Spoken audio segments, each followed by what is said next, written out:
Hello everyone, स्वागत है एक बार फिर आप सभी का हमारी इंटरमीडिएट ऑडिटिंग एंड एथिक्स की इस क्लास में। दोस्तों, जिसमें चैप्टर नंबर 1 कंप्लीट कर लिया आप लोगों ने, बहुत बहुत बधाई उसी के लिए। चैप्टर 1 कंप्लीट तो हो गया है सर, लेकिन हमने तो ब्रह्मास्त्र से कंप्लीट किया है। और अगर ब्रह्मास्त्र से कंप्लीट हुआ है तो क्या ईसीआई का स्टडी मटेरियल कंप्लीट हुआ है या नहीं? तो दोस्तों, आबरा कडाबरा गिली गिली छू, इसी के साथ हम आपके लिए क्या करते हैं, स्टडी मटेरियल को ओपन कर लेते हैं और देख लेते हैं कि एक बार हमारा स्टडी मटेरियल पूरा कवर हुआ है या नहीं। चलिए जी, okay okay, welcome welcome welcome welcome ma'am. चलिए शुरू करते हैं। चैप्टर नंबर 1 को एक बार स्टडी मटेरियल से रिव्यू करते हैं और देखते हैं कि ये हमने सारी चीजें कवर कर ली है और भी हमें ध्यान भी आ रहा है या नहीं हमने क्या कवर किया है। और सी, इसके अंदर जो क्वेश्चन आंसर्स आईसीआई के मॉड्यूल में दिया वो भी कट डालते हैं। तो टेस्ट योर अंडरस्टैंडिंग तो कर ही लिया अपन ने, बाकी चीजें कवर कर लेते हैं क्या क्या है। देखिए, धीरे धीरे आगे बढ़ते हैं। सबसे पहले इंस्टीट्यूट ने शुरुआत में कुछ ऐसी कहानियां दी है जिसको एग्जाम पॉइंट ऑफ व्यू से नहीं, पर जनरल आपको समझने के लिए पढ़ना है तो आप पढ़ सकते हैं। ओरिजिन ऑफ ऑडिटिंग अपन ने देख लिया था, कौटिल्य के अर्थशास्त्र से इंडस्ट्रियल रिवॉल्यूशन वगैरह। ओ माय गॉड, ये डेफिनेशन तो अपन ने पूरी डिस्कस करी थी, वाव। और इसका एनालिसिस भी हमने देखा था कि इंडिपेंडेंट एग्जामिनेशन है, कोई भी एंटिटी का हो सकता है, ओपिनियन एक्सप्रेस करना होता है और हमें ध्यान रखना है कि फाइनेंशियल स्टेटमेंट मिसलीडिंग नहीं हो, जिसके लिए हम ये सारी चीज़ें चेक करते हैं। फिर हमने अलग अलग डिसिप्लिन्स के साथ रिलेशनशिप देखी थी ऑडिट की, अकाउंटिंग के साथ, लॉ के साथ, economics, behavioural science, statistics, data processing, financial management, production, इन सब के साथ। इसके अलावा आपने देखा होगा तो इसमें जितने कंटेंट यहाँ पे दिए हुए हैं ये सब इनकॉर्पोरेट कर दिए। एक बात ध्यान रख लेना, खास तौर पे अगर आप ओल्ड सिलेबस पढ़ के न्यू में आए हो दोस्तों, तो पहले ओल्ड सिलेबस में ये इंटरडिसिप्लिनरी मैकेनिज्म में आप ये समझ रहे हो, यहाँ पे अभी क्या है, 3 पेज दिए हुए। पहले इसके ऊपर 8-10 पेज हुआ करते थे, ये सब बड़ा बड़ा कंटेंट दिया होता था फालतू, सब कर दिया, छाटनी कर दी है। तो आप कृपा करके भी भूल वाले मटेरियल मत पढ़ना। कोई भी स्टूडेंट अगर वो पुराना कंटेंट पढ़ रहा है तो बेवजह तुम मेहनत कर रहे हो और तुम उन चीजों पे ऑडिट पे ध्यान दे रहे हो दोस्तों जो एग्जाम में आनी नहीं है। ऑब्वियस सी बात है, अगर गलत पे ध्यान दोगे तो सही पर ध्यान कम होएगा, और वो सही भी बुरा मानेगी और गलत तो कभी तुम्हारी होनी ही नहीं थी, समझ के रखना। फिर हमने देखा ऐसे 200 के अंतर्गत what are overall objectives of an independent auditor, और हमने इसकी 2 डेफिनेशन देखी, जिसमें सेकंड पार्ट था रिपोर्ट के अनुसार कमेंट करना, उसका एनालिसिस। फिर उसके बाद स्कोप ऑफ ऑडिट में अपन ने देखा कि क्या क्या चीजें इसके अंतर्गत कवर होती है। सारे एंटिटी के एस्पेक्ट कवर करेगा, reliability, disclosure of financial information, क्या चीजें इसमें कवर नहीं होगी कि भैया हम एक्सपर्ट नहीं, इन्वेस्टिगेट नहीं करेंगे, वो सारे मुद्दे। टेस्ट योर अंडरस्टैंडिंग के सारे क्वेश्चन आपको कराए। फिर इनहेरेंट लिमिटेशन में हमने देखा 5 लिमिटेशन थी। फाइनेंशियल रिपोर्टिंग की ऑडिट प्रोसीजर्स के कारण हम इन्वेस्टिगेटर नहीं है, टाइमलीनेस का इशू, प्लस फ्यूचर इवेंट्स के बारे में कोई कमिट नहीं कर सकता।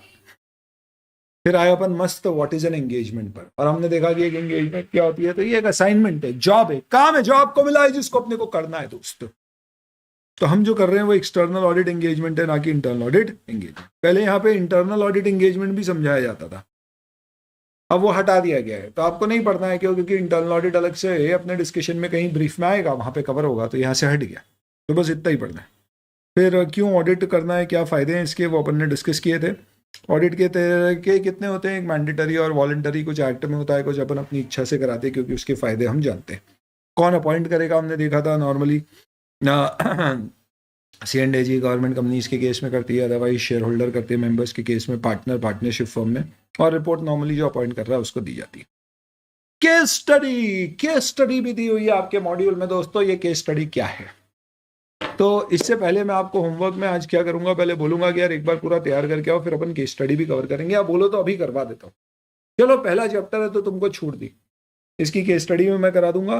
इसके बाद से क्या होगा दोस्तों मालूम है, जो लाइव में हमारे स्टूडेंट्स आ रहे हैं उनके लिए एक सौगात, जो गूगल ड्राइव वाले स्टूडेंट है उनके लिए दूसरी सौगात। क्या करेंगे, ये केस स्टडी एक्चुअल में एक लंबा सा केस है और उसके ऊपर बेस्ड इंस्टीट्यूट ने कुछ एमसीक्यूज दिए और उनके ऑब्वियस सी बात है आंसर भी दिए हुए।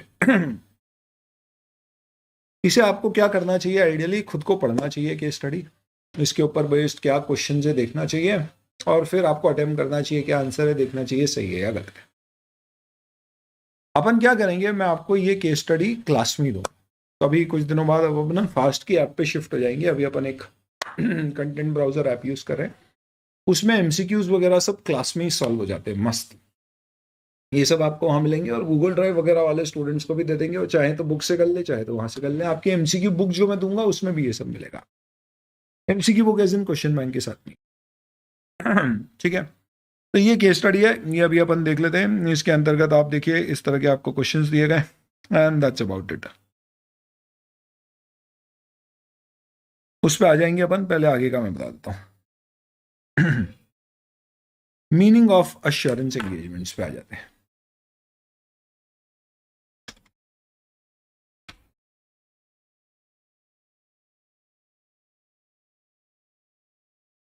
Everything fine, looks good, cool. हम देखा अश्योरेंस एंगेजमेंट पढ़ा था अपन ने, इसमें देखा था कि अश्योरेंस एंगेजमेंट अपने आप में एक अलग कहानी है, ऑडिट से अलग है, ये ज़्यादा वाइड टर्म है। इसमें हिस्टोरिकल नॉन हिस्टोरिकल दोनों आ सकते हैं, रिव्यू भी इसमें शामिल होगा। 3 पार्टीज इसमें होती हैं, वो देखा था। Subject matter, criteria, sufficient evidence यहाँ पे भी लेते हैं, और रिपोर्ट यहाँ भी दी जाती है। ऑडिट और रिव्यू के बीच में डिफरेंस देख लिए थे। रिव्यू एक लिमिटेड अश्योरेंस एंगेजमेंट है, और ये सब डिस्कस करके अलग अलग एग्जाम्पल्स देखे थे अश्योरेंस एंगेजमेंट के। फिर अपन आ गए थे क्वालिटीज ऑफ ऑडिटर, एक अच्छे बिजनेसमैन वाली क्वालिटी इसमें होना चाहिए। और फिर एंगेजमेंट और क्वालिटी कंट्रोल स्टैंडर्ड का बस एक ओवरव्यू आपके सिलेबस में था। तो इसमें कितने तरह के आपके स्टैंडर्ड्स होते हैं, एसएस क्या है, एसआरई क्या है, एसएई क्या है, एसआरएस क्या है, ब्रीफ में देखा। और फिर इन सब के ऊपर स्टैंडर्ड ऑन क्वालिटी कंट्रोल, क्या फ़ायदे होते हैं स्टैंडर्ड्स के, ये अपन ने डिस्कस किए। और ऑडिटर की क्या ड्यूटी है कि भैया उसे फॉलो करना है, और किसी कारण से अगर कोई चीज़ फॉलो नहीं कर पा रहा है तो उसे रिपोर्ट भी करना पड़ेगा। और इसके ऊपर बेस्ड एक और टेस्ट योर अंडरस्टैंडिंग। चलिए वापस से टेस्ट योर अंडरस्टैंडिंग के ऊपर बेस्ड आपके कई सारे क्वेश्चंस, और उसके बेसिस पे फिर उसके आपके फाइनल आंसर्स। चलिए, तो आपको मैं एक टेस्ट योर अंडरस्टैंडिंग करा देता हूँ।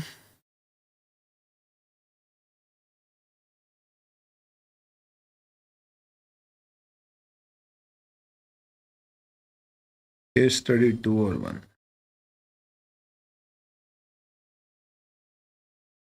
चलिए ये वाली देखते हैं।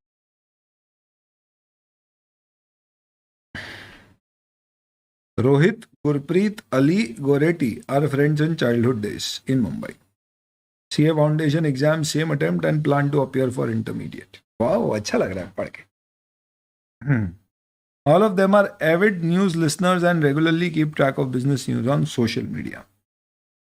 Avid का मतलब क्या होता है? Very active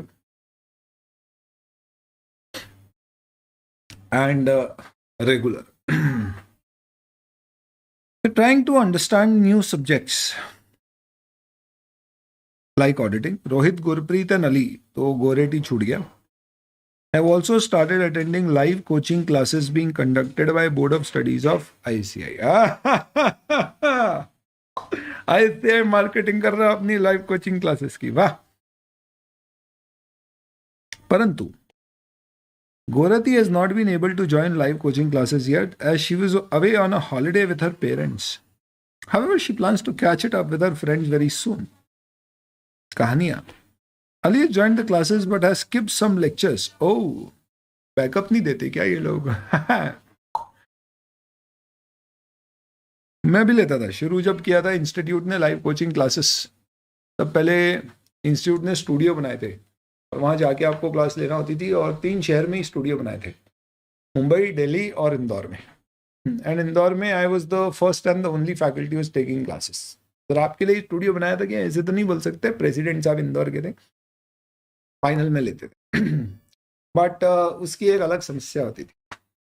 वहाँ पे क्लास पढ़ाने के सबसे पहले लॉजिक ये होता था कि भैया ये 2 घंटे और इसमें ये सिलेबस कवर करना है, और जो सिलेबस अपन नॉर्मली क्लास में 6 घंटे में कवर करते हो, 2 घंटे में कवर करते।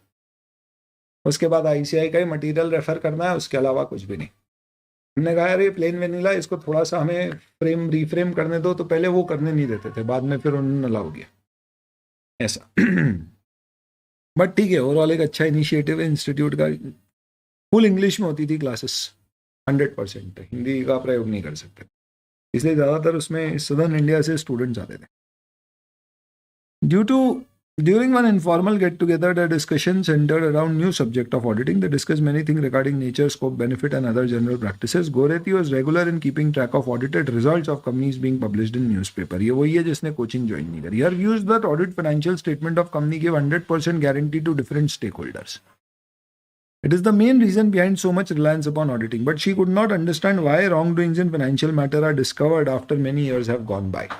तो बहुत सारे फाइनेंशियल मैटर्स में मिसस्टेटमेंट्स ऑडिट होने के बावजूद पकड़ के आ रहे हैं और उसे समझ नहीं आ रहा है गोरेटी को, क्योंकि उसने लाइव कोचिंग क्लास ज्वाइन नहीं करी, ऐसा बोल रहा है institute. Ali also concurred with her view and added that when financial statements are audited, each and every transaction appearing is verified. However, he could not give clarity to Goretti क्योंकि उसकी class miss हो गई थी. Gurpreet was of the opinion that audit was conducted on the basis of sample checking. He also has the view that audited statements are not a guarantee against probable wrongdoing in financial matter of guarantee. Not to left behind, Rohit also jumped in the fray. He supported Gurpreet and also added something of his own. तो ये बोल रहे हैं regular class जो attend कर रहे हो उसके जवाब सही है, जो छुट्टी मार रहा है लेट ज्वाइन कर रहे हो उसके गलत. बढ़िया. पहला, गुरप्रीत इस व्यू का है कि ऑडिटेड फाइनेंशियल स्टेटमेंट गारंटी नहीं है against probable wrong doing. What kind of assurance does audit provide? It provides a reasonable assurance. So reasonable. अरे आगे देखो, moderate, low, high, absolute. तो आंसर हो गया C. Simple. Rohit added auditor can force an employee of the company to provide him required information and document. Can he do so? Yes, he can do so. It is necessary to obtain audit evidence. तो force नहीं कर सकता दोस्त, मैं मांग सकता हूँ. Yes, he can do so. Rights है हमारे पास. No, he cannot do so. He can only request for providing him necessary information, but cannot be forced. बिल्कुल सही है. सब दिक्कत किस में आ गई? एक शब्द में. किस में? फोर्स में. अब आप देखो, अगर आपने डेप्थ में नहीं पढ़ा है, ढंग से नहीं पढ़ा है ऑडिट, तो आप क्या बोले चलेगा, मांग तो सकती नहीं. इन्वेस्टिगेटर होता है जो फोर्स करता है कि नहीं तो पकड़ लूंगा तुझे. ऑडिटर ऐसा नहीं कर सकता. सी. Ali listened in one of the classes that audit covers all aspects of entity and concluded that each and every transaction is verified by auditor. Goretti also seemed in the agreement. It also meant audit should be organized to cover all areas of an entity. Which of the following is appropriate? Ali सही है, Goretti सही है. Ali Goretti दोनों सही है और दोनों ही incorrect है. चलिए भैया बताइए. तो एक बार वापस से पढ़ते हैं. अली ने बोला कि audit covers all aspects of an entity. And each and every transaction of entity is verified. Goretti also seemed to be in agreement, but she was of the view that besides this, it is also meant that audit should be organized to cover all areas of an entity. आप बताइए इस particular matter में कौन सा view आपको लग रहा है अप्रोप्रिएट है? तो देखो यार, ये कहना तो गलत है कि सारा एक एक ट्रांजैक्शन चेक होना चाहिए. तो क्योंकि गोरेती उससे अग्रीमेंट में है, बट वो बोल रही है कि it also mean audit should be organise to cover all areas of an entity. I mean ऐसा तो नहीं होगा, हम सिर्फ फाइनेंशियल मैटर्स को कवर करेंगे. तो आई थिंक हम दोनों को इनकरेक्ट है, इस तरह से हम शायद प्रेफर करेंगे. डी. शाबाश, बहुत बढ़िया. Well done. All of them also discussed about benefits of auditing. इसमें से कौन सा लाइकली बेनिफिट नहीं है? Because audit is concern with future event. है फ्यूचर इवेंट? ये तो बेनिफिट है ही नहीं. तो ये तो पक्का बेनिफिट नहीं है. पहले में ही मेरे को लग रहा है मुझे मेरा आंसर मिल गया. Goretti told her friend that she had read a news report about how a company had misled its auditor by producing fabricated documents. Fabricated का मतलब क्या है? Manipulated, change करके. इनमें से कौन सा appropriate? It was wrong on the part of auditor to rely upon fabricated documents.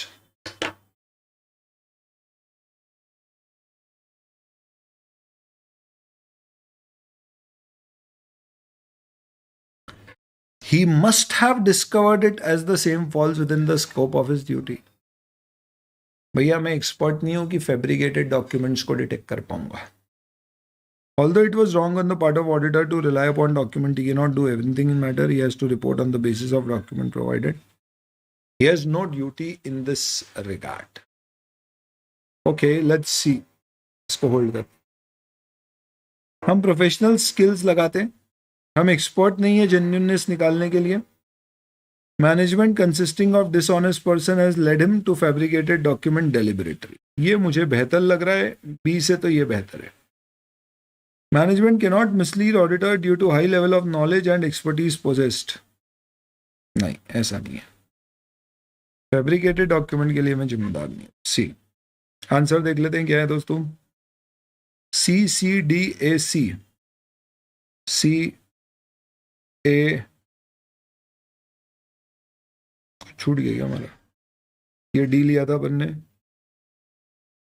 और सी और सी, CCDAC। खैर आंसर अपन क्या टैली कर रहे हैं। ऐसे ही अगला क्वेश्चन है, आप देख लीजिए। अब आगे आते हैं अपन दोस्तों। आखिरी में हर चैप्टर के अंत में आपको कुछ क्वेश्चंस दिए जाते हैं। चैप्टर 1 में काफ़ी चेंजेस हैं, इस कारण से जो पुराने इंस्टीट्यूट के क्वेश्चंस हैं स्टडी मटेरियल वगैरह के, RTP MTP के, वो बहुत ही लिमिटेड रेलेवेंट है। कुछ कुछ मैंने रखे हैं आपकी किताब में, मैं आपके साथ शेयर करूंगा, बताऊंगा तब। अभी अपन जो इंस्टीट्यूट के मॉड्यूल में क्वेश्चंस है वो दिखा देता हूँ। Choosing appropriate accounting policy relating to accounting issue is responsibility of management. Do you agree? Discuss duty of auditor in relation to accounting policy. हम बोलेंगे choosing the correct accounting policy is the responsibility of the management. They are responsible to prepare present financial statement as per applicable reporting framework. हमारी duty सिर्फ और सिर्फ क्या है? मतलब गलत in the sense, sorry, responsibility of management बोला है तो वो सही है, क्षमा करें, मैंने ऑडिटर पढ़ दिया। रिस्पॉन्सिबिलिटी ऑफ मैनेजमेंट सही है, और हमारी ड्यूटी सिर्फ क्या है? इसको चेक करना कि अप्रोप्रिएट है या नहीं है।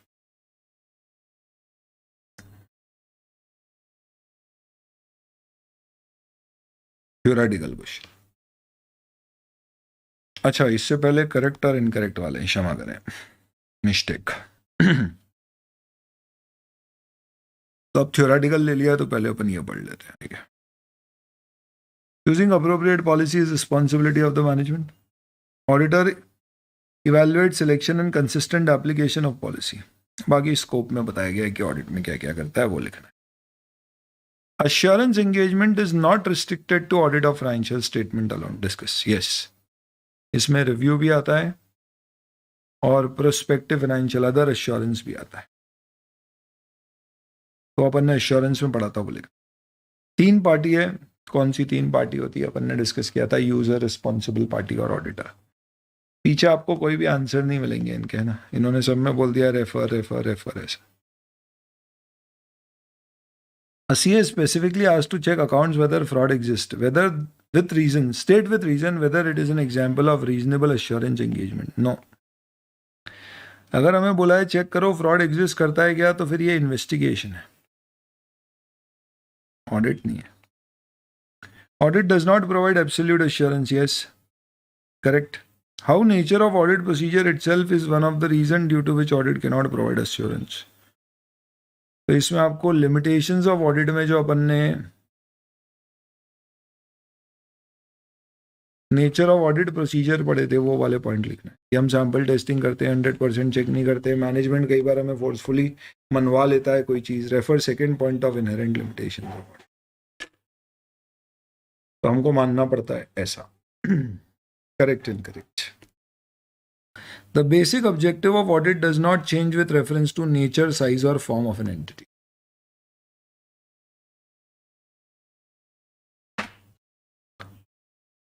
बिल्कुल सही है। अपन ने शुरू में डेफिनेशन में पढ़ा था, सब में ऑडिटर का एक ही उद्देश्य है क्या? To obtain reasonable assurance and report financial statement are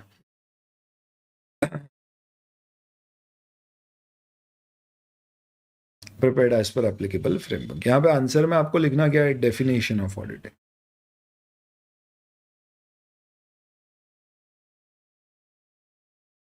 The purpose of audit is to enhance degree of confidence of intended users in financial statement. ये भी सही है, इसमें पर्पस ऑफ ऑडिट लिखोगे आप ऐसे 200 में।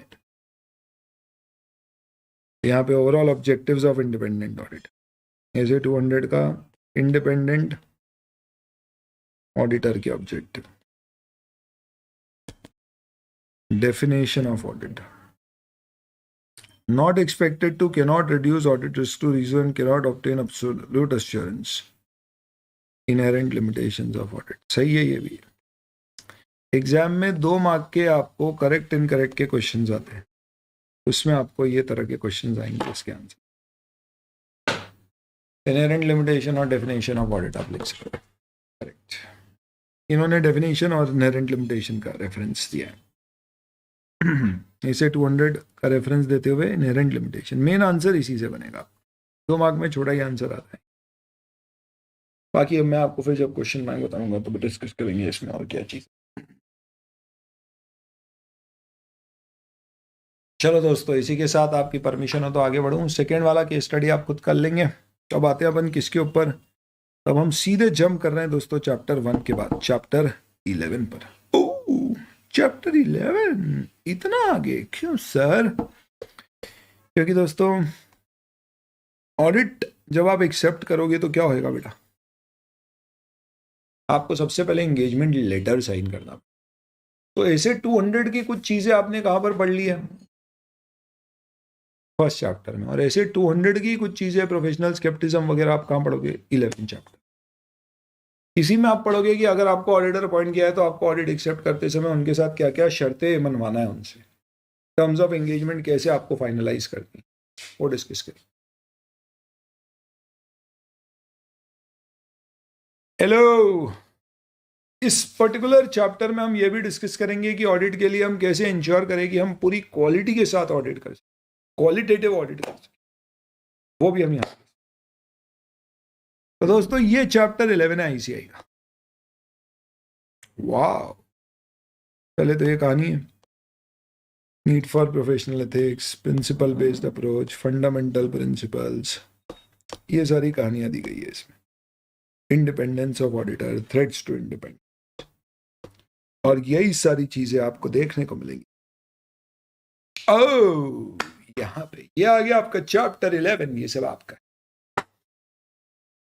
अभी भी लास्ट वर्ड म्यूट हो रहे हैं यार, ऐसा क्यों हो रहा है? चलो मैं बोलने में अब थोड़ा ध्यान रखता हूं, तो थोड़ा और पास ले आता हूं। आजा बेटा मेरे पास आजा। तो chapter 11 ethics and terms of audit engagement, इस चैप्टर में आप कुल मिला के दोस्तों इतनी सारी चीजें पढ़ने वाले। हम एक एक करके पढ़ते हैं, फिर आखिरी में समराइज कर लेंगे। सबसे पहले एथिक्स एंड प्रोफेशनल एथिक्स, मतलब समझो एथिक्स का क्या है।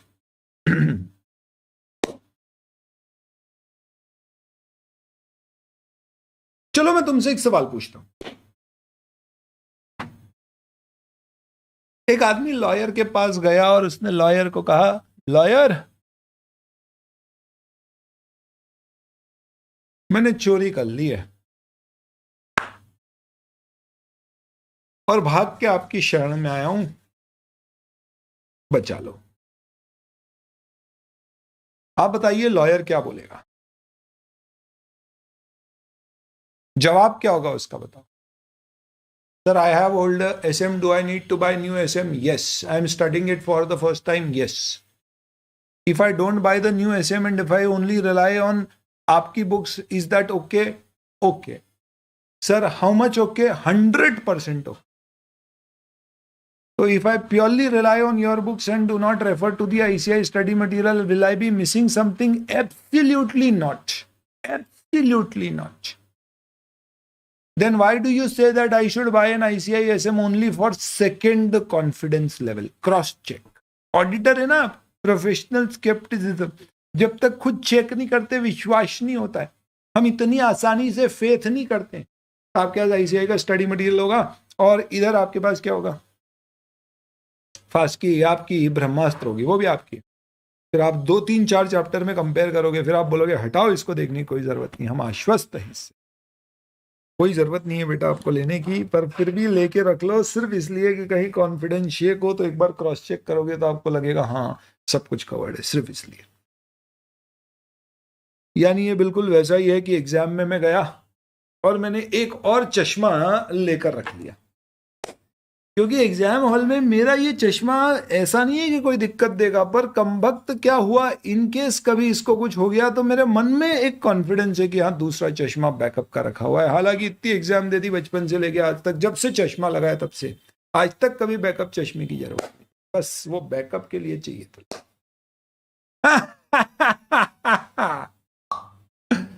लॉयर क्या देखा, क्या गजब का जवाब दिया बच्चों ने, काश मैं ये सब बता सकता। अभी अपन अपने ऐप पे आ जाएंगे ना, फिर मैं सब बताऊंगा बच्चे क्या जवाब देते, ताकि अपने गूगल ड्राइव एंड्रॉइड iOS वाले बच्चे भी ये सब देख सके। बच्चों ने जवाब दिया, मैं आपके लिए पढ़ रहा हूं दोस्तों, मैं आपकी आंखें हूं।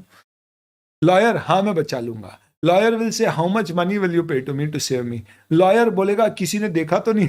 That was wonderful, great. अब अगला क्वेश्चन, मैं एक चार्टर्ड अकाउंटेंट के पास गया और मैंने चार्टर्ड अकाउंटेंट को बोला,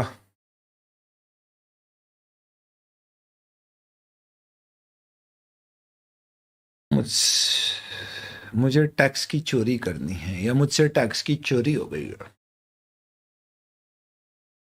मैंने पिछले साल टैक्स चुरा लिया, रिटर्न नहीं भरा, इनकम खूब कमाई, टैक्स वैक्स कुछ नहीं भरा, चुरा दिया। आप बताइए सीए क्या बोले, क्या बोलेगा? बताओ, कहो न कहो।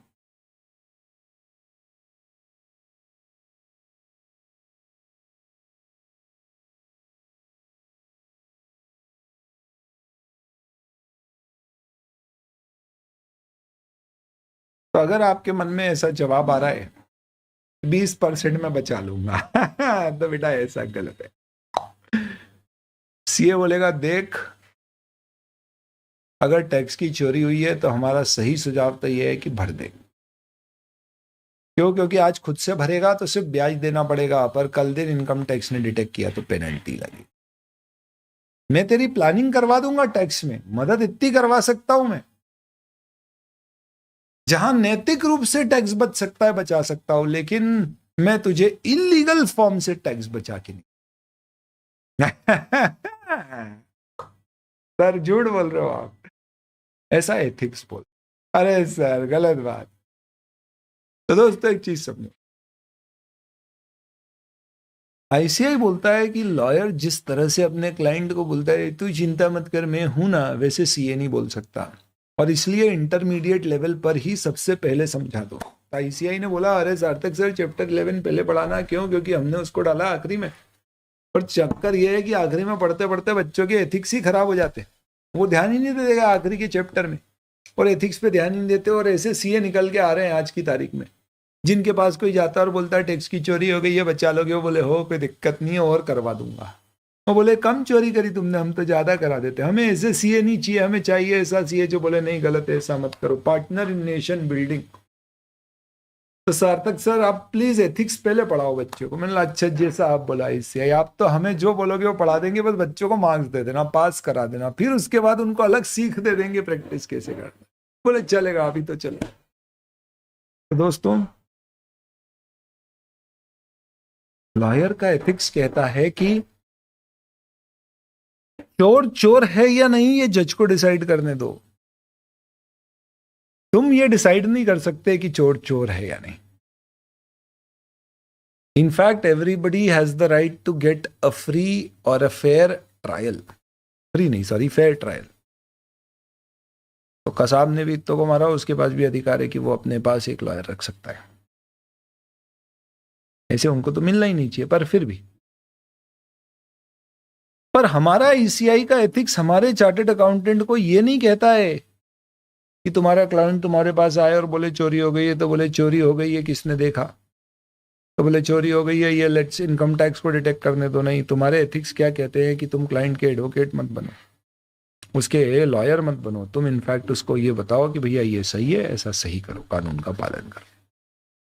हमारे एथिक्स हमें क्या सिखाता है? ईमानदारी, इंटीग्रिटी। वो हमें सिखाता है कि बेटा जो सच है वो सच के राह पर चलो। अभी सब पढ़ाऊंगा मैं, चिंता मत करो आप। तो हमारा एथिक्स हमें क्या सिखाता है? ये 5 सिद्धांत है हमारे एथिक्स ने जो हमें सिखाए हैं। इसके बाद एक बहुत बड़ा सिद्धांत है इंडिपेंडेंस का, उस पर आएंगे। इन्हें कहा जाता है फंडामेंटल प्रिंसिपल्स ऑफ एथिक्स, आधारशिला है ये हमारे एथिक्स की। They establish the standard of behaviour which is expected from a chartered accountant, जिसको यहां प्रोफेशनल अकाउंटेंट कहा गया है। प्रोफेशनल अकाउंटेंट क्यों, चार्टर्ड अकाउंटेंट बोलो ना, ये सब चुरा के लेके आए। कहाँ से? ईज़बा कोड से। ये ईज़बा क्या है? International ethical standard board for accountants. इन्होंने ये एथिक्स दिए हैं और ये सेम एथिक्स हमने हमारे स्टैंडर्ड ऑन ऑडिटिंग 200 में भी ऐड किए। तो सबसे पहले ईज़बा ने दिए, फिर वहां से उठा के हमने हमारे स्टैंडर्ड में डाले। आपको इंटरमीडिएट में एसएएस के रेफरेंस देना जरूरी नहीं है, अनिवार्य नहीं है। आप दो नहीं दो उसके मार्क्स नहीं होते, फाइनल में देना पड़ते। इसलिए आप ये मत सोचना कौन सी चीज किस ऐसे में दी है, बस पढ़ते जाओ। फंडामेंटल एथिक्स का मतलब क्या है दोस्तों? फंडामेंटल प्रिंसिपल्स का मतलब क्या है? ये हमारे आधारभूत है, जिसके आधार पर एक चार्टर्ड अकाउंटेंट को काम करना चाहिए, जिसे प्रोफेशनल अकाउंटेंट यहाँ कहा है। आप चार्टर्ड अकाउंटेंट लिखना एग्जाम में, कोई दिक्कत नहीं है। जिसका सबसे पहला प्रिंसिपल है इंटीग्रिटी। इंटीग्रिटी का मतलब कुछ नहीं है, ईमानदारी। ईमानदारी की बीमारी छोड़ के आजा।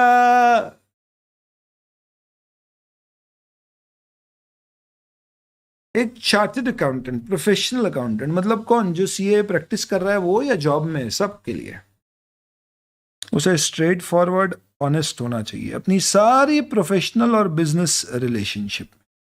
यानी घरवाली के साथ अगर वो कुछ करे तो उसके लिए आईसीआई जिम्मेदार। Professional business relationship, fair dealing और ट्रुथफुलनेस, सही का रास्ता।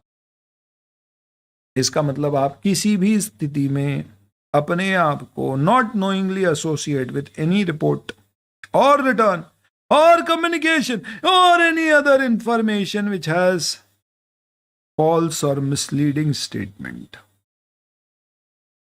which has been prepared negligently, which is omitting or obscuring the required information. Obscure मतलब छुपाना। छुपाना भी नहीं आता, बताना भी नहीं आता, हमें से फाइनेंशियल्स पर रिपोर्ट देना भी नहीं आता। Thank you ji, thank you, thank you, thank you. Okay okay okay. इतना बुरा तो तुमने कभी नहीं सुना।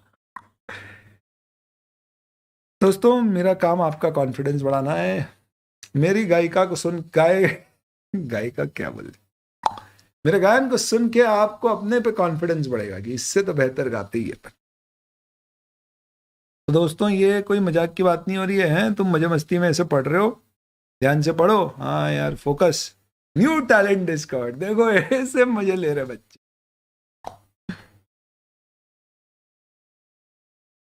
तो एग्जाम में क्या होगा ना, एमसीक्यू आएगा। क्या बोलेंगे उसमें कि क्लाइंट ने इनकम टैक्स का कोई फ्रॉड किया और वो चाहता है कि सीए उसकी मदद करे उसे बचाने में, और उसने बोला सीए ने कि ठीक है कोई दिक्कत नहीं, मैं आपको इससे बचाऊंगा।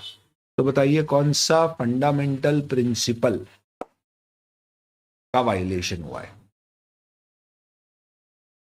मैं आपको क्वेश्चन भी बताता हूँ, टेस्ट योर अंडरस्टैंडिंग का क्वेश्चन भी है इसके ऊपर, को निकाल के देता हूँ अभी।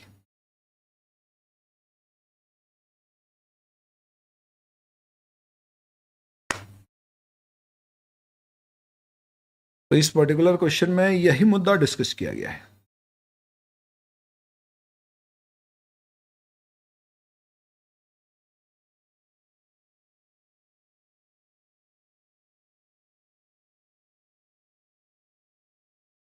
Okay, it's coming.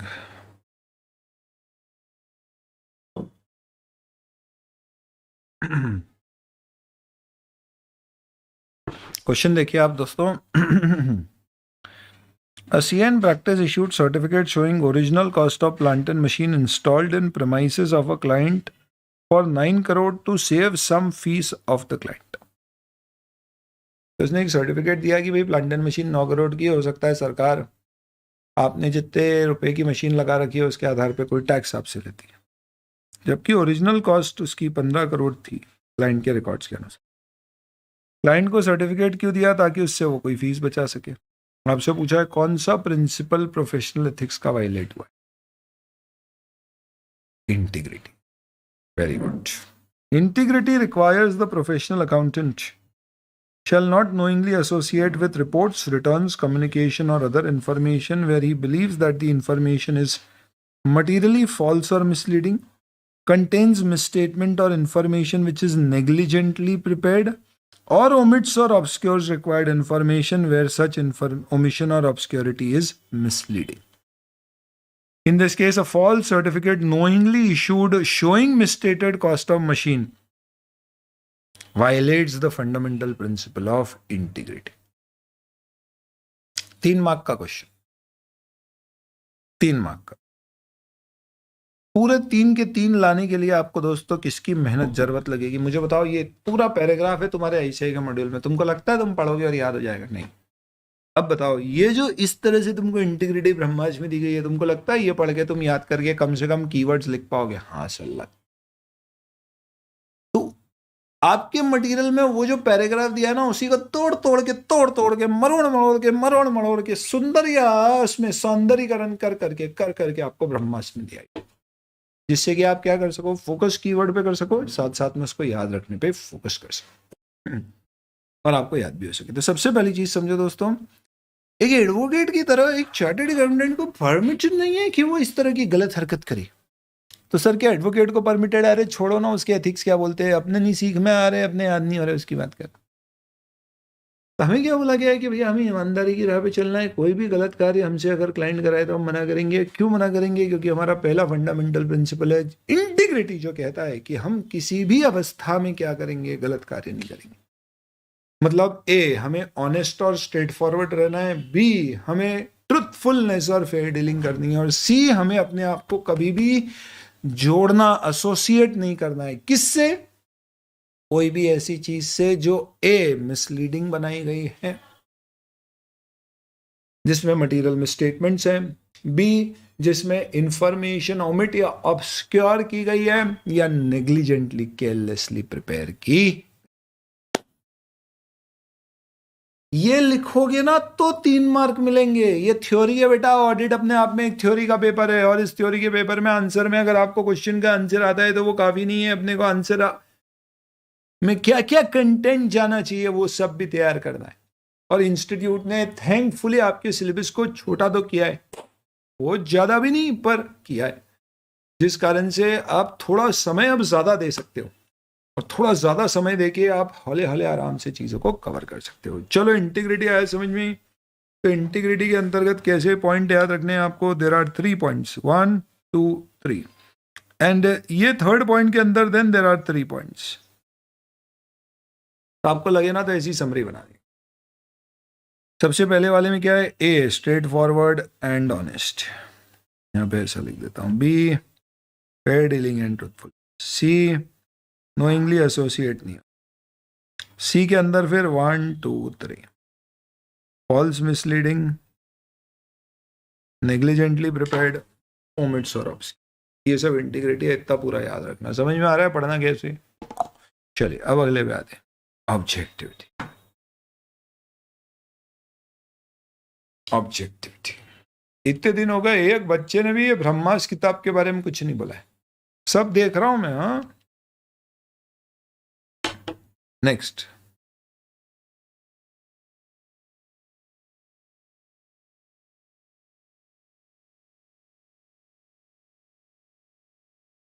एक ऑडिटर को बोला है, ऑडिटर एक सीए को बोला है, सीए सुनो,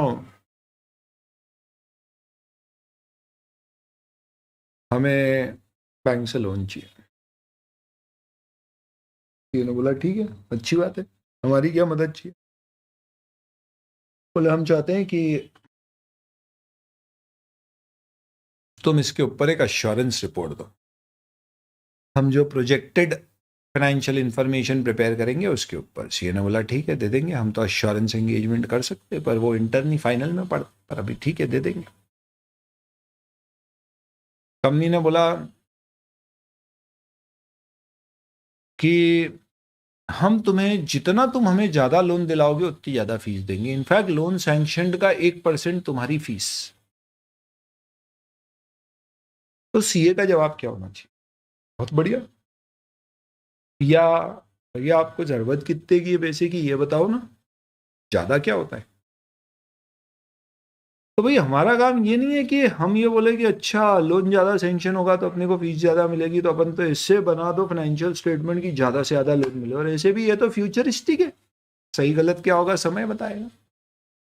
इसका मतलब क्या है दोस्तों, आपकी ऑब्जेक्टिविटी का इशू है ये। ऑब्जेक्टिव का मतलब क्या है, अब आप निष्पक्ष नहीं हो,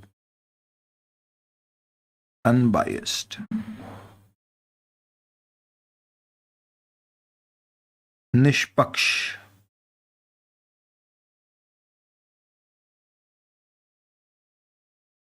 आपका निष्पक्ष होना बड़ा जरूरी है, ऑब्जेक्टिविटी।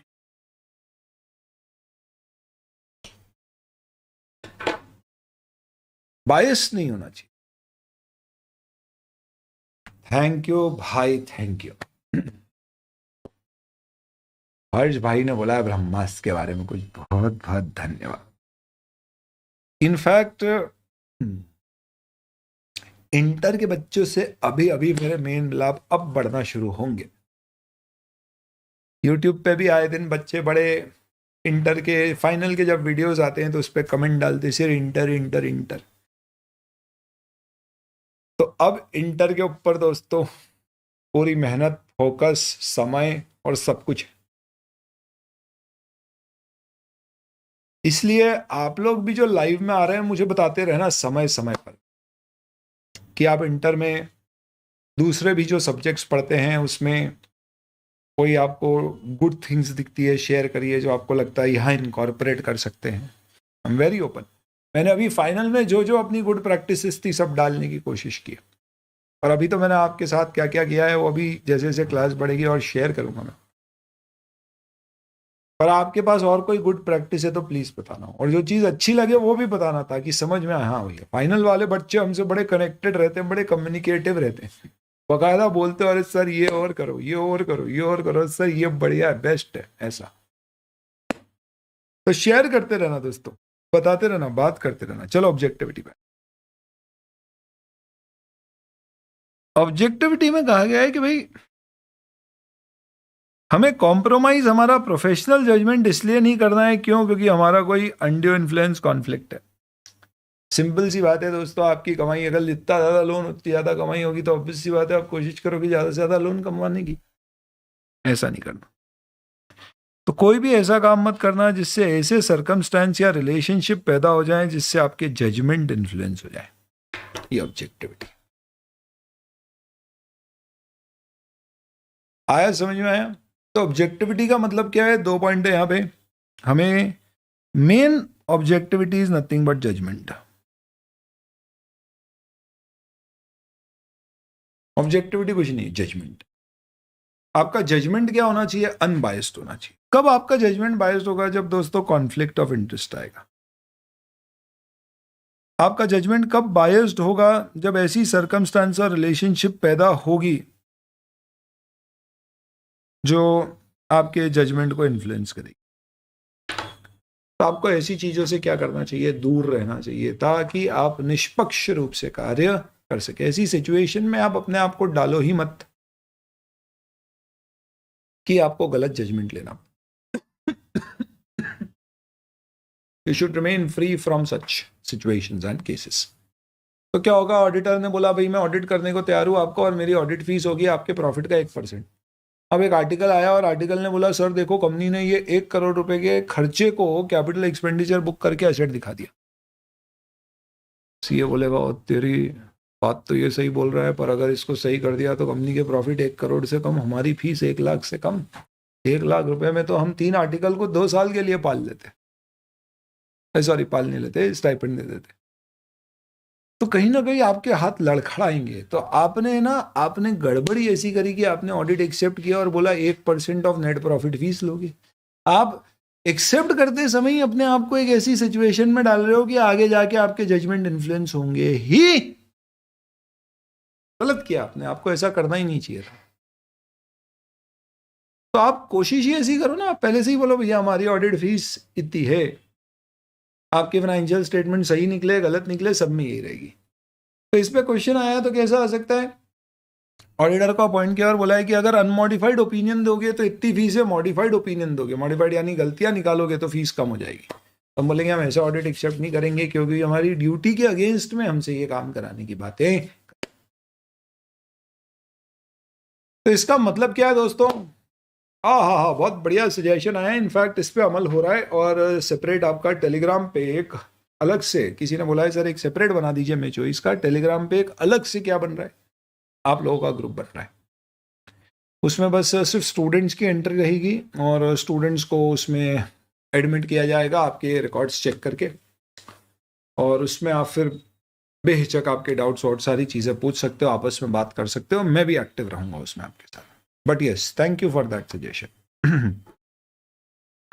ऑब्जेक्टिविटी प्रोफेशन, तो ऑब्जेक्टिविटी के क्या 2 पॉइंट है, बस आपको सिर्फ एक ही पॉइंट याद रखना है, जजमेंट अपना कॉम्प्रोमाइज नहीं करना, इन्फ्लुएंस नहीं करना, कॉन्फ्लिक्टिंग सिचुएशन में नहीं पैदा होना, रिलेशनशिप नहीं बनाना जो भी आपके जजमेंट को अफेक्ट करे। तो एक ही काम की चीज है, जजमेंट अफेक्ट नहीं।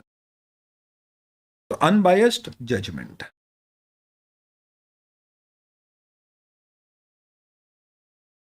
Professional competence and due care, इसका क्या मतलब होता है, आपके पास पूरा नॉलेज होना चाहिए आप जो काम कर रहे हो उसका, और नॉलेज का यूज भी होना चाहिए। तो कॉम्पिटेंस किससे आती है दोस्तों, प्रोफेशनल नॉलेज और स्किल से। पर आपने देखा होगा भारत के कई सारे टीम में कई बार ऐसे कई बल्लेबाज आए जो बहुत स्किल्ड थे, पर वो स्किल यूज ही नहीं करते थे, ड्यू केयर ही नहीं लगाते थे। इसका मतलब क्या है, कैजुअल अप्रोच। तो ऐसे कैजुअल अप्रोच से भी काम नहीं होगा, तो नॉलेज के साथ साथ ड्यू केयर भी जरूरी है। ड्यू केयर का मतलब क्या है, हमेशा सतर्क रहें, ध्यान से काम करें। तो आपको प्रोफेशनल नॉलेज और स्किल ऑब्टेन करना है जिससे कि आपका क्लाइंट या आपका एम्प्लॉयर, क्योंकि हम सारे सीए की बात कर रहे हैं, सिर्फ सीए इन प्रैक्टिस नहीं, जो ऑडिट कर रहे हैं उनकी नहीं, जॉब में जो सीए उनकी भी, को हमेशा आपसे कॉम्पिटेंट प्रोफेशनल सर्विस मिले। कब बोलते हैं दोस्तों कि एक चार्टर्ड अकाउंटेंट की सर्विस कॉम्पिटेंट है, जब वो करंट में चल रहे टेक्निकल और प्रोफेशनल स्टैंडर्ड्स और लॉ एंड रेगुलेशन के अनुसार अपनी सेवाएं देता है। होता है ना, आप जैसे किसी लॉयर के पास गए और आपने बोला कि भाई हमें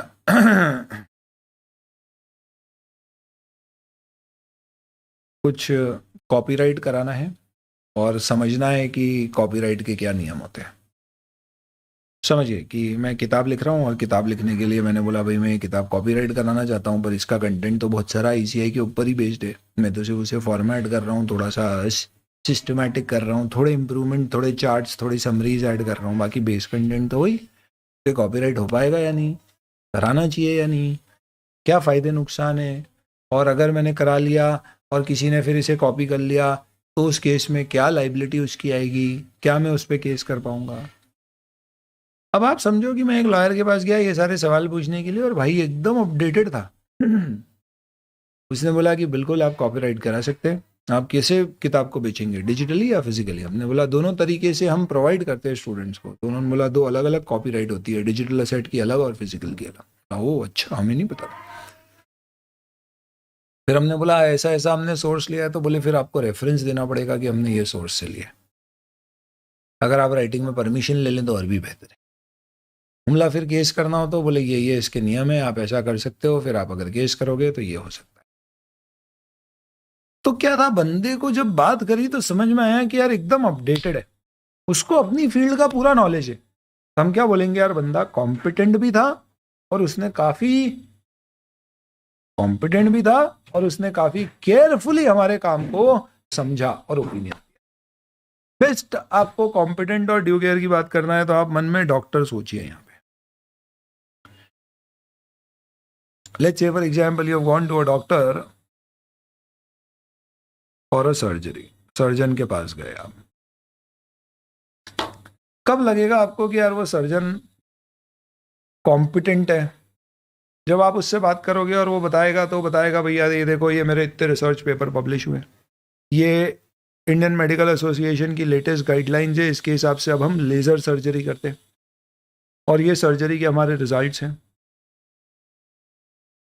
और आपकी सिचुएशन में हमने आपकी रिपोर्ट पढ़ी है, आपके साथ ये इशू है जिस कारण से आपके लिए लेज़र सर्जरी बेहतर है, ओपन सर्जरी अच्छी नहीं है, आपको ये दिक्कतें आएंगी, ये फ़ायदे होंगे। और फिर उसने जब सर्जरी करी तो जैसा बोला वैसा उसने इम्प्लीमेंट भी किया, तो हम बोलेंगे नहीं यार, कॉम्पिटेंट था बंदा, केयरफुली काम। तो सिर्फ बताने से ही काम नहीं होगा, आपको एक्ट भी करना पड़ेगा। We should do what, we should act diligently. Diligent यानी कि ड्यू डिलिजेंस का मतलब क्या है? समझदारी के साथ और as per technical and professional standard. Diligence is responsibility to act carefully, thoroughly and on timely basis. तो भैया हमने सर्जन को बोला कि भैया ठीक है हम सर्जरी करा लेते। सर्जन ने बोला ठीक है, आप एक काम करिएगा, सुबह एडमिट हो जाइएगा और हम आपकी सर्जरी करेंगे and we'll do it at 11 o'clock।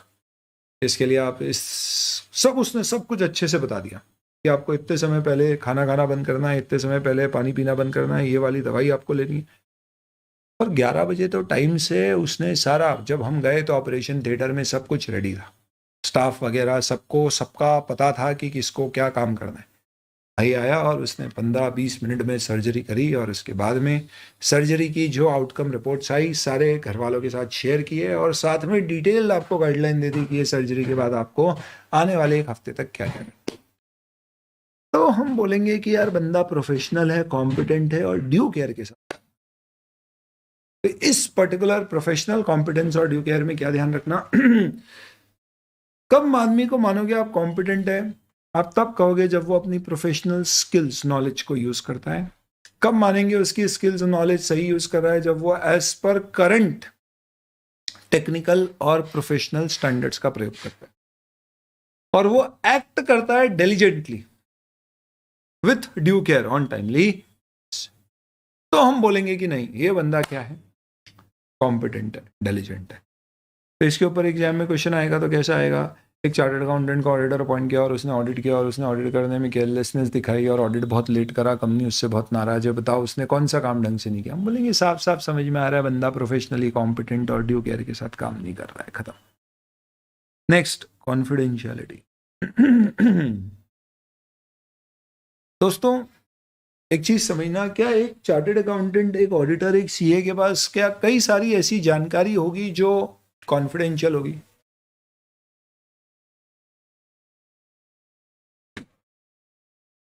आप ऑडिट करते हो किसी एंटिटी का तो क्या आपको कॉन्फिडेंशियल इंफॉर्मेशन मिलती है? हे भगवान पूछो मत। एक ऑडिटर को सब पता होता है जो औरों को नहीं पता रहता है।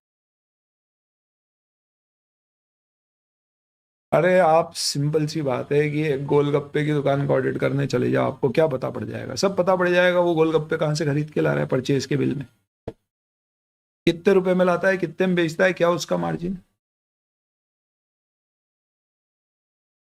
छोटी सी इस ऑडिट में तुमको इतनी कॉन्फिडेंशियल चीज मिल गई, कितने पैसे कमा रहा है, क्या रिटर्न है उसका, खर्चे क्या होते हैं, क्या स्टाफ को सैलरी दे रहा है। तो सोचो तुम बड़ी कंपनी का ऑडिट करोगे तो तुमको क्या इन्फॉर्मेशन नहीं मिलेगी, अमेजोन का ऑडिट करोगे तो तुमको क्या नहीं पता पड़ेगा, कहाँ कहाँ से अमेजोन माल लेके आ रहा है, क्या क्या प्राइस पे लेके आ रहा है, कैसे माल बेचता है, कैसे कंज्यूमर को ट्रैक करता है, कितनी इंफॉर्मेशन कंज्यूमर की उसके पास है, कुरियर की क्या फीस लगती है, उसकी क्या पॉलिसीज है। मुझे बताओ, तुमने अमेजोन का ऑडिट किया, उसके बाद क्या तुमको अगर खुद का कोई एक इस तरह का स्टोर शुरू करना है, तुमने बोला हम अमेजोन बनाएंगे सर्विसेज के लिए, गुड्स के लिए अमेजोन है, हम सर्विसेज के लिए अमेजोन बनाएंगे, तो सर है ना अर्बन क्लैप, सर्विसेज का अमेजोन। सर वो कारपेंटर और वो सब टाइप की सर्विसेज, हम कोई भी सर्विस का अमेजोन बनाए। आपको 30 की पार्टी करना है, लाइव सिंगर चाहिए, आप आइए हमारे अमेजोन पे लाइव सिंगर सिटी बुक करें। आपको ट्यूटर चाहिए, आप आइए हमारी वेबसाइट पर ट्यूटर ढूंढिए, बुक करिए, घर आएगा। और हमने सारी पॉलिसीज जो अमेजोन की देखी थी सारी की सारी डाल दी उसमें, डे 1 से यूज कर ली। आप बताइए दोस्तों, आपने कितनी सारी चीजें सीख ली जो आप अदरवाइज अगर नहीं देख पाते तो आपको बहुत समय, सालों लग जाते गलती कर करके सीखने में। इसमें अमेजोन का नुकसान हो गया, इसकी इतनी सारी कॉन्फिडेंशियल इंफॉर्मेशन आपने यूज कर ली। तो इसका मतलब क्या है दोस्तों, एक चार्टर्ड अकाउंटेंट को बहुत सारी कॉन्फिडेंशियल इंफॉर्मेशन मिलती है। उसकी जिम्मेदारी है कि ये इंफॉर्मेशन वो किसी के साथ भी शेयर नहीं करेगा, खुद भी यूज नहीं करेगा, अपने भले के लिए, रिलेटिव्स के भले के लिए। हालांकि इसका अपवाद यह है, 2 केस में इसे आप डिस्क्लोज कर सकते। पहला क्या होता है दोस्तों, सपोज फॉर एग्जांपल मैं एक कंपनी का ऑडिटर हूं, कंपनी ने बैंक से लोन के लिए अप्लाई किया। बैंकर का मेरे पास फोन आया, उन्होंने बोला हेलो।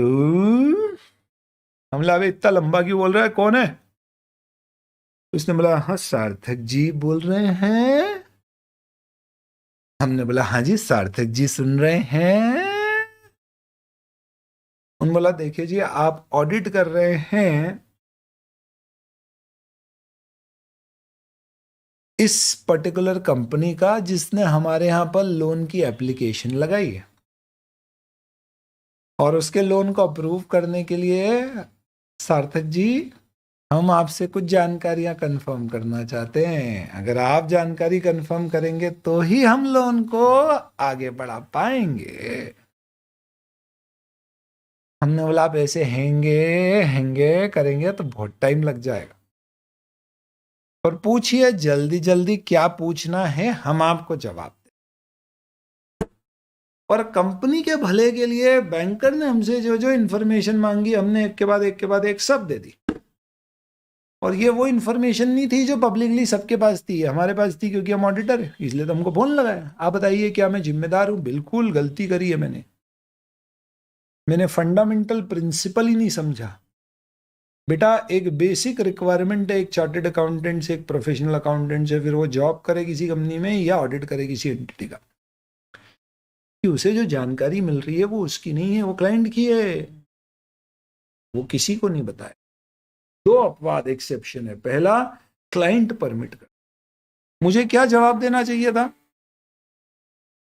मुझे कहना चाहिए था बैंकर साहब आप एक काम करें, आपको कंपनी ने अप्लाई कराया ना लोन के लिए, तो आप कंपनी को बोले कि वो हमें कह दें कि हमें ये इंफॉर्मेशन आपको देना है, हम घर चल के आके आपको। पर जब तक हमें हमारी कंपनी परमिट नहीं करेगी, कंपनी के बारे में हम किसी बाहरी व्यक्ति को एक बार इंफॉर्मेशन नहीं देंगे। ये हमारा जवाब होना। तो 2 केस में आप इंफॉर्मेशन शेयर कर सकते हो, जब आपका क्लाइंट या आपका एम्प्लॉयर ही आपको बोले कि हाँ भाई दे दो, कोई दिक्कत नहीं है। दूसरा, जब लॉ की रिक्वायरमेंट हो, सपोज किसी कंपनी के यहां पे एनफोर्समेंट डायरेक्टरेट की रेड पड़ गई, कोई हो गए पंगे सरकार के साथ, तो ईडी की रेड पड़ गई, हम उसके ऑडिटर है, तो हमारे यहां भी ईडी वाले आ गए। हमने बोला अरे भैया हमारे यहां क्यों आए? उन्होंने बोला तुम अरविंद केजरीवाल के ऑडिटर हो ना। अरे हमने बोला दे तो खुशी की बात थी, हम उसके ऑडिटर थे, हमको तो बड़ा अच्छा लगा था, पर आप हमारे यहाँ क्यों है? बोले उनके यहाँ पर ईडी की रेड पड़ी है और इसलिए हमें ऑडिटर से भी जानकारी चाहिए। तो फिर अपन ये नहीं बोल सकते सॉरी कॉन्फिडेंशियलिटी के अंतर्गत मैं आपको कुछ भी नहीं बता पाऊंगा। वो एक देगा, वो बोले वो भैया हमारे पास कानूनी तौर पे अधिकार है कि हम इंफॉर्मेशन मांग सकते हैं, नहीं दिया तो तुमको भी अंदर कर देंगे, क्योंकि कॉन्स्टिट्यूशन ऑफ इंडिया के अंतर्गत हमें यह अधिकार दिया गया है कि हम जानकारी ले सकते हैं। ऐसे केस में कोई लॉ में किसी लीगल बॉडी के पास पावर है तो आपको देना पड़ेगा। आप नहीं बोल सकते रुको केजरीवाल जी से पूछ लें तो वो हाँ बोलेंगे तो दूंगा। इसका मतलब क्या हुआ दोस्तों? कॉन्फिडेंशियलिटी का मतलब है maintain confidentiality of information acquired as a result of professional और बिजनेस रिलेशन। ऑब्वियस सी बात है, हम जॉब कर रहे थे या ऑडिट कर रहे थे, उसमें जो मिली है वही इंफॉर्मेशन देने से मनाई है। जो पब्लिकली हमें मिल रही है या लोगों को सबको पता है, उस पर थोड़ी ना लग रहा है। अच्छा क्या होगा दोस्तों जब सामने वाले को ये आश्वासन रहता है ना, आपका नहीं होता आपके साथ कभी, आप अपनी सारी बातें क्या सब लोगों के साथ शेयर करते हो? नहीं, अपने क्लोज फ्रेंड के साथ। आपके भी 2-3 क्लोज फ्रेंड होंगे, उसमें आपको मालूम है कि यार ये वाले का है ना इनकमिंग चालू, आउटगोइंग बंद है, इसे कोई भी बात बताओ तो ये दूसरों को नहीं बताता। लेकिन वहीं पे अपनी वो एक फ्रेंड है, अरे उसका नाम है शमा। वो हर बार बोलती है अरे यार सॉरी मैंने ये बात स्वीटी को बता दी, और उसके साथ वो राहुल और राज भी खड़े थे। मैंने बोला यार क्षमा तो क्षमा ही मांगती रहे, तो आप उसे नहीं बताओगे क्यों? क्योंकि आपको मालूम है उसके टमी में टिकती नहीं है। तो इसके लिए क्या होगा, अगर ऑडिटर कॉन्फिडेंशियलिटी दिखाएगा, एक सीए कॉन्फिडेंशियलिटी बताएगा, तो उसके पास फ्रीली इंफॉर्मेशन भी आएगी। पर अगर मार्केट में हमारी रेपुटेशन ही ऐसी हो गई कि भैया सीए के यहाँ से तो सारी इंफॉर्मेशन लीक होती है, तो फिर गड़बड़ हो जाएगी। तो इसलिए ताकि फ्री फ्लो हो इंफॉर्मेशन का फ्रॉम क्लाइंट और एम्प्लॉयर टू द अकाउंटेंट। हालांकि डिस्क्लोजर कब रिक्वायर्ड है? पहला, जब लॉ ने बोला या क्लाइंट ने ऑथराइज कर दिया। तीसरी सिचुएशन आती है कुछ केस में प्रोफेशनल ड्यूटी होती है डिस्क्लोज करने की, और लॉ भी अलाउ करता है। तो ये पहले से ही रिलेटेड है। इसका मतलब क्या है?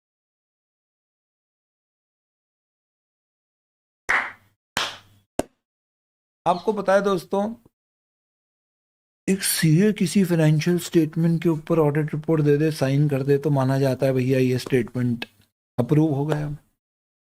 तो सीए की साइन में काफी पावर है। मोदी जी बोल गए थे जब उन्होंने जीएसटी के उद्घोषणा करी थी, तब सीए डे पे 1 जुलाई पे आए थे वो। जीएसटी आया आपका 2017 में, 30 जून 2017 की रात को 12 बजे, 1 जुलाई की सुबह और 1 जुलाई को सीए डे पे आए, और उन्होंने क्या सीए लोगों की बैंड बजाई, और उसमें एक चीज बोल गई कि सीए की साइन तो एक प्रधानमंत्री की साइन से भी ज्यादा कीमत रखती है।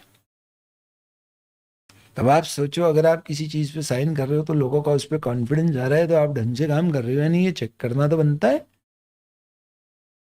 तो ये चेक कौन करता है? तो आईसीआई भी एक पीयर रिव्यू कराता है। सुनो पीयर रिव्यू क्या होता है? पीयर रिव्यू का मतलब सीए का रिव्यू दूसरे सीए के द्वारा। तो आईसीआई क्या करता है, एक सीए को भेजेगा आपके यहाँ पर, और बता के भेजता है, ऐसे कोई सरप्राइज इन्वेस्टिगेशन नहीं है। वो बोलता है यार ये आया ही हमारे द्वारा ट्रेंड आदमी है, ये आपके आगे सारे सिस्टम चेक करेगा। कैसे चेक करेगा? आपने जो जो ऑडिट किया ना उसमें से ये सैंपल बेसिस पे 2-4 ऑडिट चेक करेगा, आपसे सवाल वाल पूछेगा। ज्यादा समय नहीं लेगा आपका, 2-3-5-7 दिन। ये सब आपके यहाँ पे आके चेक करके आपके आधार पे जो जो चीजें आपके यहाँ पे आपने चेक करी सब सही है, तो ये बोल देगा बढ़िया है, कोई दिक्कत नहीं है। कुछ अगर इसे खामियां मिली तो ये आपको बता देगा, हमें भी बता देगा, और आपको समय देगा कि भैया आप इसे सुधार लो। ऐसा नहीं कि आपके पेनल्टी लग गई या कुछ। फिर साल भर बाद ये वापस आएगा और आपने सब सुधार दिया तो ये आपको ओके कर देगा। हम एक सर्टिफिकेट दे देंगे कि भैया हमने आपका रिव्यू किया और आप बढ़िया काम कर रहे हो। लेकिन अगर आपने साल भर में भी गलती नहीं सुधारी तो फिर हो सकता है इंस्टीट्यूट को आपके अगेंस्ट एक्शन लेना पड़ जाए। अब आप समझो कि आईसीआई ने एक वो रिव्यूअर भेजा, किसके पास भेजा? सीए के यहाँ पे, जिसने बोला कि लाओ मुझे आपके क्लाइंट के डेटाबेस को चेक करना है, आपके वर्किंग पेपर्स बोलते हैं, चेक करना है कि आपने काम ढंग से किया है। अब मैं क्लाइंट का डेटा किसी दूसरे सीए को दिखाऊंगा तो क्लाइंट को दिक्कत हो सकती है, पर यहाँ मेरी प्रोफेशनल ड्यूटी है भैया दिखाने की, मैं कैसे मना करूँ? अच्छा ऐसा नहीं है लॉ में बाधित है, क्यों? क्योंकि वो दूसरा भी सीए है, उस पर भी कॉन्फिडेंशियलिटी लगा, तो ऐसे केस में भी डिस्क्लोज करना पड़ सकता है। तो इसका मतलब क्या हुआ दोस्तों? 3 सिचुएशन में आप डिस्क्लोज कर सकते हो। लॉ की रिक्वायरमेंट है, क्लाइंट एम्प्लॉयर परमिट कर दे, या कोई प्रोफेशनल ड्यूटी हो शेयर करने, इसे कहते हैं कॉन्फिडेंशियलिटी।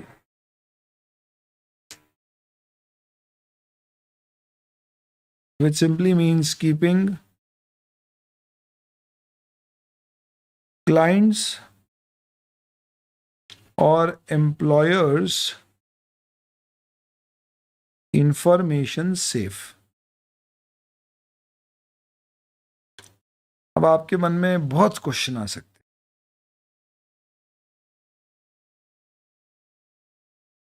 कि सर हमने सेफ रखी थी पर चोर आया और चुरा के ले गया और वर्किंग पेपर फाइल से उसने बहुत सारा डेटा निकाल दिया। क्योंकि चोर भी समझदार था, उसको मालूम था कि कोई कंपनी की जानकारी निकालना है तो ऑडिटर से अच्छी कोई जगह नहीं होगी। कोई हैकर ने हमारे कंप्यूटर हैक करके क्लाइंट की इन्फॉर्मेशन निकाल ली, क्या सीए जिम्मेदार है? ये सब बेटा फाइनल में पूछना और पढ़ना, इंटर लेवल पे इतना नहीं है, फाइनल में वापस पढ़ोगे ना तब ये सब आएगा। और आखिरी प्रोफेशनल बिहेवियर। चलो इतना बताने के बाद प्रोफेशनल कॉम्पिटेंस और ड्यू केयर तो पढ़ ली, प्रोफेशनल बिहेवियर क्या लगता है, कौन बता पाएगा? व्हाट इज प्रोफेशनल बिहेवियर, या कब कहते हो कि यार इसका बिहेवियर अनप्रोफेशनल है, बताएं।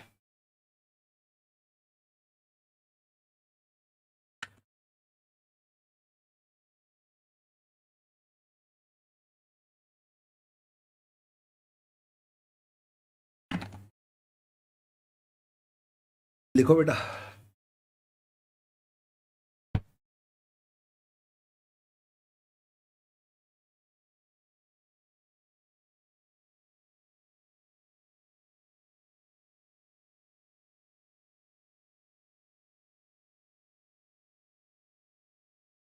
Professional behaviour, good communication, okay. Unprofessional बताओ नहीं तो।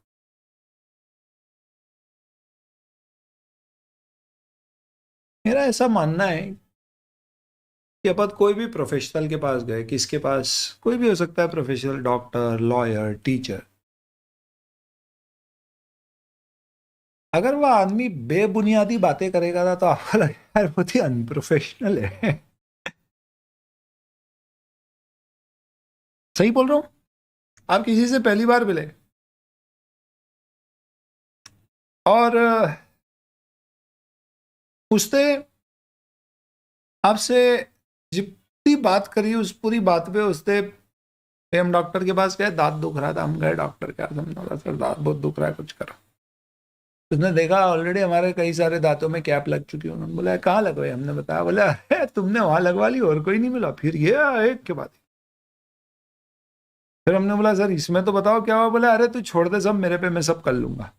भाई चिंता मत कर, मैं हूं ना। सिर्फ बात करके ही लगेगा, ऐसे बोलते हैं ना कई लोग, बात काम की बात नहीं करेंगे, बस बात है, अरे भाई है ना यार, चिंता मत कर, भाई खड़ा है तेरा। भैया भाई भाई थोड़ी ना एग्जाम देने आएगा, एग्जाम मेरे को देने जानी है, भाई क्या कर लेगा। तो आप क्या बोला यार ये अनप्रोफेशनल है। अनप्रोफेशनल का मतलब ये नहीं है कि फ्रेंडली है, फ्रेंडली होना is not unprofessional, but over friendly होना इज अनप्रोफेशनल। हमारे स्कूल में थे ना, हमारे एक टीचर थे, अरे पूछे, क्लास में पढ़ाने आते आके बैठ जाते, बोलते बताओ भी आज पढ़ना है नहीं पढ़ना है, बच्चे बोलते नहीं पढ़ना, तो सबसे ज्यादा टीचर खुश, बोले चलो ठीक है आज पेज नंबर 11 से 15 तक पढ़ लो, कोई डाउट है तो बता दे। और फिर इधर उधर की बातें, अरे वो एनिमल देखी क्या, कैसी है यार, ऐसी इस टाइप की तो बातें कर रहे हो, अरे डंकी कैसी लगी। उसका मतलब काम की बात नहीं, इधर उधर की बातें, बेबुनियाद बातें। आप बोलोगे यार ठीक है मजा ही नहीं आया, पर आदमी अनप्रोफेशनल है। तो प्रोफेशनल बिहेवियर इन एग्जाम्पल से आपको क्या समझ में आएगा? कोई भी ऐसी चीज करना जिससे रेपुटेशन खराब हो, वो अनप्रोफेशनल हो गया। Unprofessional behaviour, not knowingly engage in that adversely in an act that adversely affects the integrity, objectivity or reputation of the profession। लोगों का विश्वास जिससे कम हो, भले ही आप अनजाने में करो। Avoid conduct that might discredit the profession, जिससे इंस्टीट्यूट की रेपुटेशन खराब हो, ऐसे काम मत करो। कानून का पालन करो, रेगुलेशंस का पालन करो। इसके ऊपर भी क्वेश्चन अपने पास देखते हैं।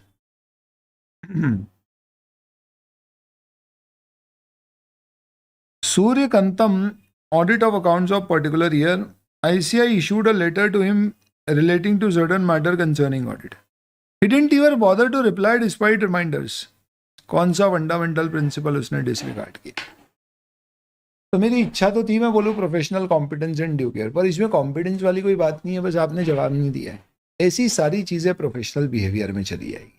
अब आप देखो, आपने यहाँ प्रोफेशनल कॉम्पिटेंस और ड्यू केयर लिख दिया तो आपके 2 मार्क गए सीधे गड्ढे में।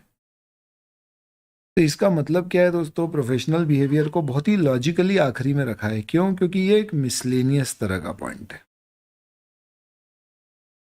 एनीथिंग दैट इज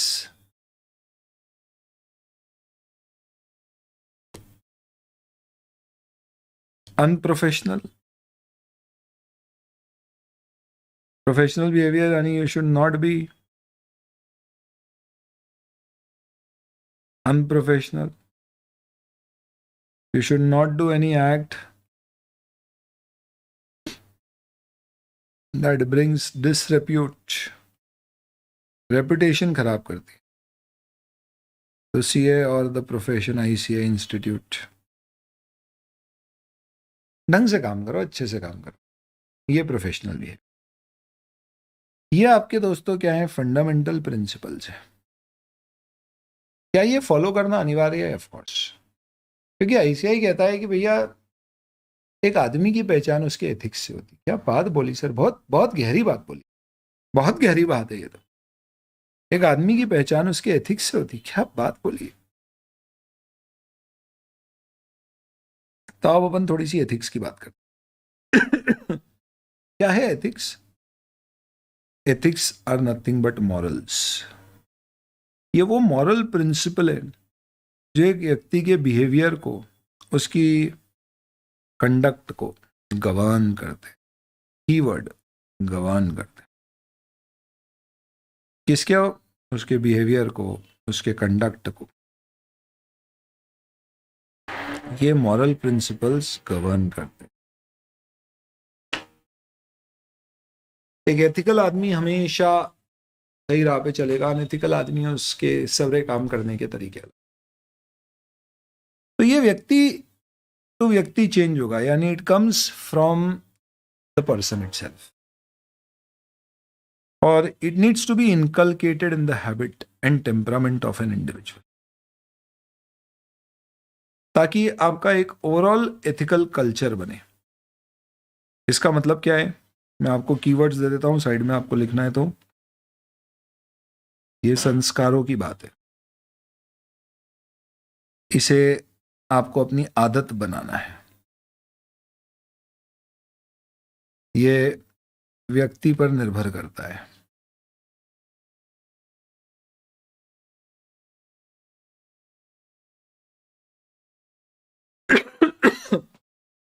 हमेशा ध्यान रखना कि आप इतने स्ट्रांग बनो कि आप कभी भी कोई सेल्फिश मोटिव या टेम्पटेशन में फिसल ना जाओ।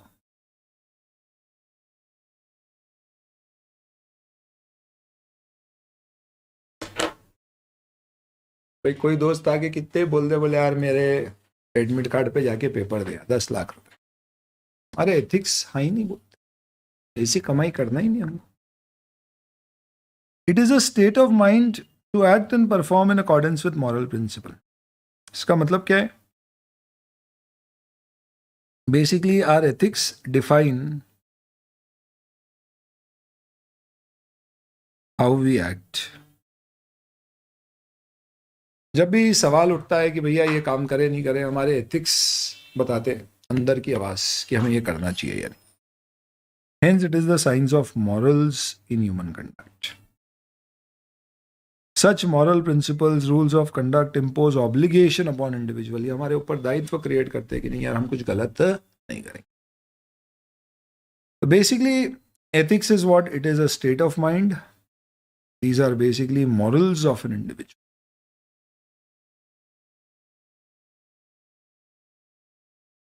They define how we act.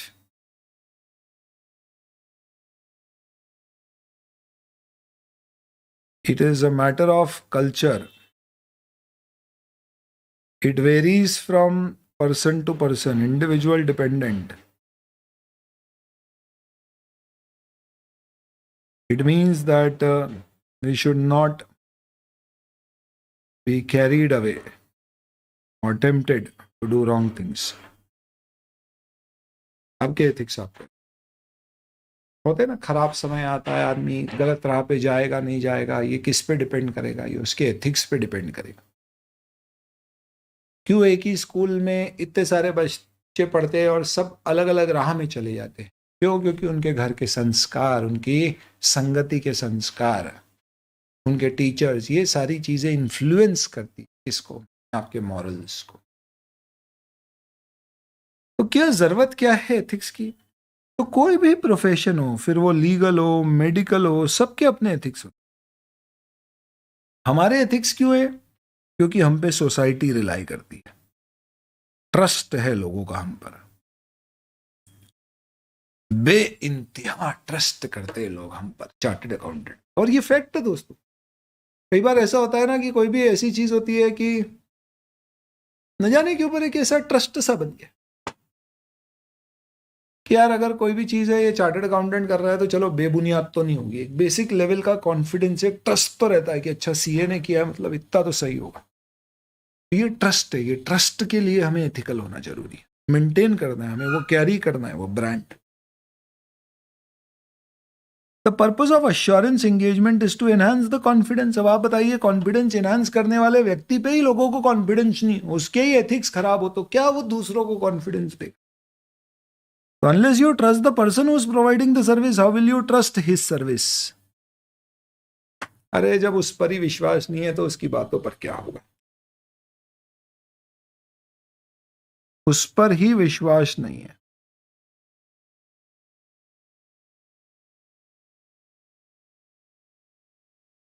तो फिर उसकी बातों की तो रहने ही दीजिए।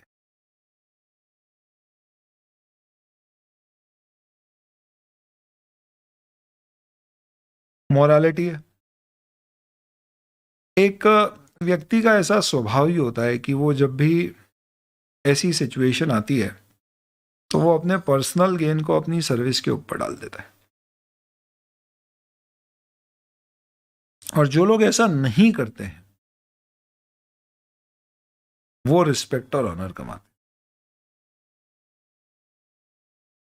अ मैन, तो मोहम्मद nature is what it is, a man often places his personal gain above science and those who do not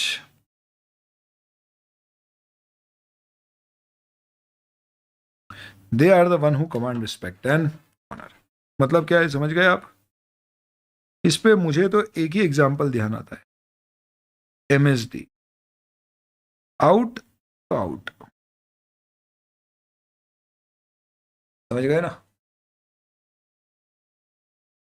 लेकिन सर कोई भी फाइनेंशियल फ्रॉड बिना किसी सीए के इन्वॉल्वमेंट के पॉसिबल नहीं हो सकता। इसका यही कारण है कि आदमी अपने पर्सनल क्या करता है। तो इसको मैं दो तरह से आंसर करूंगा। सर बिना सीए के फाइनेंशियल फ्रॉड नहीं हो सकता है, तो इसको कुछ लोग ऐसा बोलते हैं कि भैया इसका मतलब ये नहीं कि एक गंदी मछली पूरे तालाब को गंदा साबित कर। पहली तरीका से कहने का। दूसरा तरीका कहने का, हमें मालूम है, क्या मालूम है कि भैया एक चार्टर्ड अकाउंटेंट अगर क्या कर रहा है, क्या चार्टर्ड अकाउंटेंट के इन्वॉल्वमेंट से ही फ्रॉड हो रहे हैं, तो इसलिए हम समझ पा रहे हैं कि एथिक्स पे इतना फोकस देना क्यों जरूरी है, ताकि हम इन चीजों को रोक सके। जैसे एक बार ऑक्सफोर्ड में डिबेट हुई थी, ऑक्सफोर्ड नहीं हार्वर्ड में। उस डिबेट में सवाल ये उठाया गया कि भाई क्या टेररिज्म धार्मिक है? अब ये कैसा सवाल मैं क्लास में डिस्कस कर रहा हूं। तो उन्होंने कहा कि क्या टेररिज्म किसी धर्म से संबंधित है, कि यही धर्म टेररिज्म करता है या नहीं करता है? तो ऑब्वियस सी बात है, जवाब ये आया कि भैया कई सारे टेररिस्ट एक ही धर्म के होते हैं, इसका मतलब ये नहीं है कि ये धर्म क्या है। सुना मेरी बात को पूरा ध्यान से? ये धर्म टेररिज्म को प्रमोट करता है या सिखाता है, पर यह बात जरूर है कि अगर ऐसा हो रहा है तो उस धर्म की जिम्मेदारी बनती है कि वो अपने लोगों को एथिकल प्रिंसिपल्स और और ज्यादा जोर के साथ सिखाए, समझाए, ताकि धर्म की असली बातें लोगों तक, अधिक से अधिक लोगों तक पहुंच पाए, ताकि कोई बहके ना। इसी तरह से, क्योंकि आपने बहुत अच्छा सवाल उठाया कि सर सीए के बिना फ्रॉड नहीं होते, ज्यादातर फाइनेंशियल फ्रॉड में पीछे सीए होता ही होता है, इसलिए इंस्टीट्यूट को समझ आ रहा है कि हर सीए बदमाश नहीं है, पर यह बात है कि कई सारे फाइनेंशियल फ्रॉड में सीए का इन्वॉल्वमेंट हो रहा है। और अगर हो रहा है तो इसलिए सीए इंस्टीट्यूट की जिम्मेदारी है कि वो एथिक्स के ऊपर और ज्यादा दबाव दे। यही तो कारण है कि इंटर लेवल से अब आप एथिक्स पढ़ रहे हो। यही तो कारण है कि न्यू सिलेबस में हर सब्जेक्ट के अंदर एथिक्स को डाल दिया गया है। Now ethics is no more to be studied only with audit, it is included everywhere. आप अकाउंटिंग में एथिक्स पढ़े, फाइनल में आप आओ, वहां पे है अकाउंटिंग के साथ ethics. This answers your question. Okay, तो अब फोकस बढ़ाइए हम, क्यों? क्योंकि ऐसा हो रहा है, बिल्कुल सही बोल रहे हैं आगे। और आप ऐसे सवाल पूछ सकते हो दोस्तों क्लास में, कोई मना ही नहीं है। रेगुलर बैच है, कोई हमारी फास्ट ट्रैक बैच, इसमें हम बजट करते हैं कि हमारी अगर 90 घंटे की क्लास है तो उसमें कुल मिला के हो सकता है हम 1-2 घंटे बात करें कुछ ऐसी बातों की जो हमारे फंडामेंटल्स, हमारी अप्रोच, हमारे तरीके को, हमारी सोच को बेहतर। इससे ज़्यादा समय नहीं देते, सब मिला जुला के 2 से 3 घंटे maximum, 3% of the time duration, that's it. The professional body to which such professional belong need to interpret the concept of public interest broadly for good of public at large. इसका मतलब क्या है? ये जिम्मेदारी आईसीआई की जिम्मेदारी है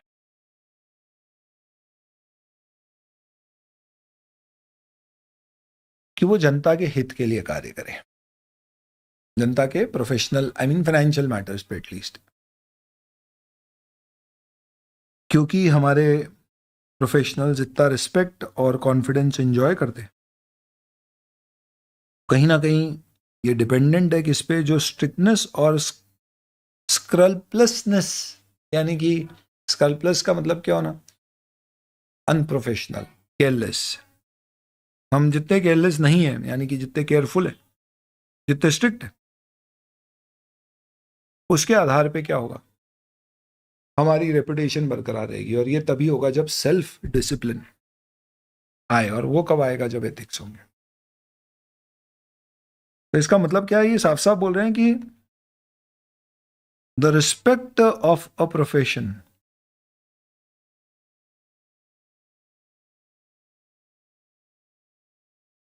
depends on it's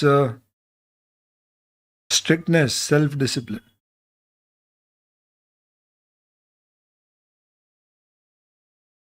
जो प्रोफेशन, आप बताओ आज की तारीख में कई बार ऐसा होता है आपको डॉक्टर्स के ऊपर विश्वास कम होता है। क्यों? क्योंकि उनके जो एथिक्स हैं वो इतने स्ट्रांग नहीं। दुनिया जानती है कि भैया डॉक्टर क्या हो रहा है? डोनेशन देके बन रहा है। सुना है कभी सीए डोनेशन देके बने? आपने सुना होगा इंजीनियर बने, एमबीए बने, डॉक्टर्स बने। सुना है सीए डोनेशन देके बने? नहीं। आईएम से, आईआईटी से डोनेशन देके पास हुआ। इनके इतने स्ट्रिक्ट सिलेक्शन प्रोसीजर्स है, सेल्फ डिसिप्लिन है, कि आज इनकी रेपुटेशन बरकरार है। पर क्या होता है, डॉक्टर्स बहुत अच्छे डॉक्टर्स भी हैं, बट हमें मालूम है भैया घुसखोरी होती है, डोनेशन से बन जाते हैं। तो ऑब्वियस सी बात है, जब वो इंस्टीट्यूट ही उनको डोनेशन लेके डिग्री दिलवा रहा है और रोक नहीं रहा है ऐसी चीजों को, तो आगे वो भी ऐसे ही काम करेंगे मरीजों के साथ, बेवजह इलाज जिसकी जरूरत नहीं है करवाएंगे। हमें मालूम है मेडिकल प्रोफेशन में स्ट्रिक्टनेस बहुत कम है। वहीं पे आप दूसरी कंट्री में जाओ तो वहां पे मेडिकल प्रोफेशनल्स के ऊपर बहुत ज्यादा स्ट्रिक्टनेस है। मालूम है आपको, अगर कोई मेडिकल प्रोफेशनल कोई भी पर्टिकुलर दवाई प्रिस्क्राइब करता है तो उसे अपलोड करना पड़ता है सरकार की वेबसाइट पे कि उसने क्या प्रिस्क्राइब करी और क्या डायग्नोसिस, क्या दवाई, इनफैक्ट क्या उसकी बीमारी थी और क्या दवाई प्रिस्क्राइब करी। भारत में मेडिको लीगल नहीं के बराबर है, बाहर बहुत ज्यादा है। अब उससे सपोज समझिए उसने दवाई प्रिस्क्राइब करी और आपको स्किन रैशेस हो गए, आप जाके कंज्यूमर कंप्लेन कर देंगे, अगर मेडिकल में कंप्लेन कर देंगे उस डॉक्टर की, तो वो चेक करेंगे और उन्होंने बोला कि ओ इसने पूछा ही नहीं आपसे कि कौन से ड्रग से आपको एलर्जी और ये प्रिस्क्राइब कर दिया, इज रिस्पॉन्सिबल, बंद करो इसका, 3 महीने तक लाइसेंस खत्म। इतना स्ट्रिक्ट है वहां पे। तो ऑब्वियस सी बात है वहां के ऊपर आपका ज्यादा कॉन्फिडेंस आएगा। हालांकि इसके नुकसान भी होते हैं। भारत में आपको जितनी आसानी से मेडिकल सेवाएं मिलेगी वहां नहीं मिलती है, वहां लाइन लगनी है, कतार में लगना पड़ता है। प्राइवेट प्रैक्टिस में आप जाओगे बहुत महंगा पड़ेगा। एनीवेज, अभी मैं ज्ञान वो सब नहीं देना चाह रहा, मैं आपको क्या बताना चाह रहा हूँ कि भैया स्ट्रिक्टनेस जितनी होगी उतना लोगों का कॉन्फिडेंस बढ़ेगा, क्योंकि मालूम है भैया ये कंट्रोल्ड है।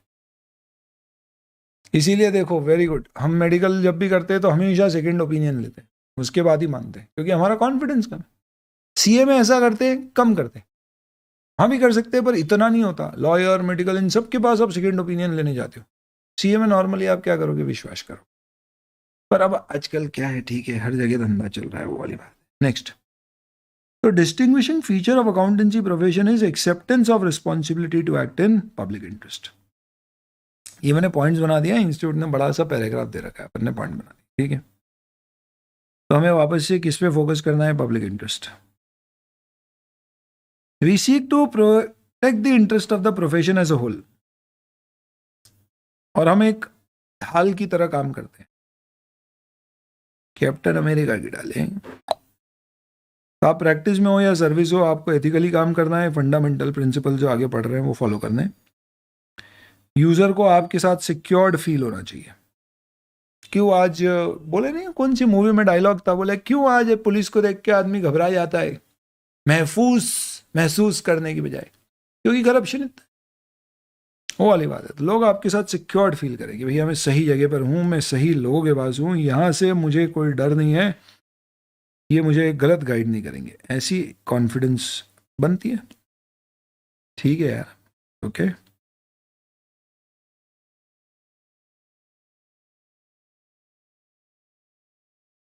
Next, ICAI requires its member to comply with principles of ethics whether you are in practice or in service। और अगर आप डेविएट करोगे, डेविएट का मतलब क्या है, आप उसका पालन नहीं करोगे, you do not follow, do not observe,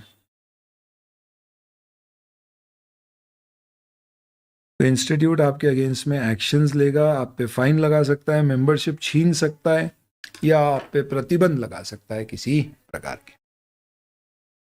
तो कभी आपको शॉर्ट नोट आता है कि why do we need professional ethics, तो इतनी सारी बातें आप एग्जाम में 3-4 लिख देना, काफी होगी और कुछ नहीं। अगला सवाल होता है प्रिंसिपल एथिक्स होना चाहिए प्रिंसिपल बेस्ड या रूल बेस्ड, इसका क्या फर्क? मुझे बताओ दोस्तों, आपको क्या पसंद है?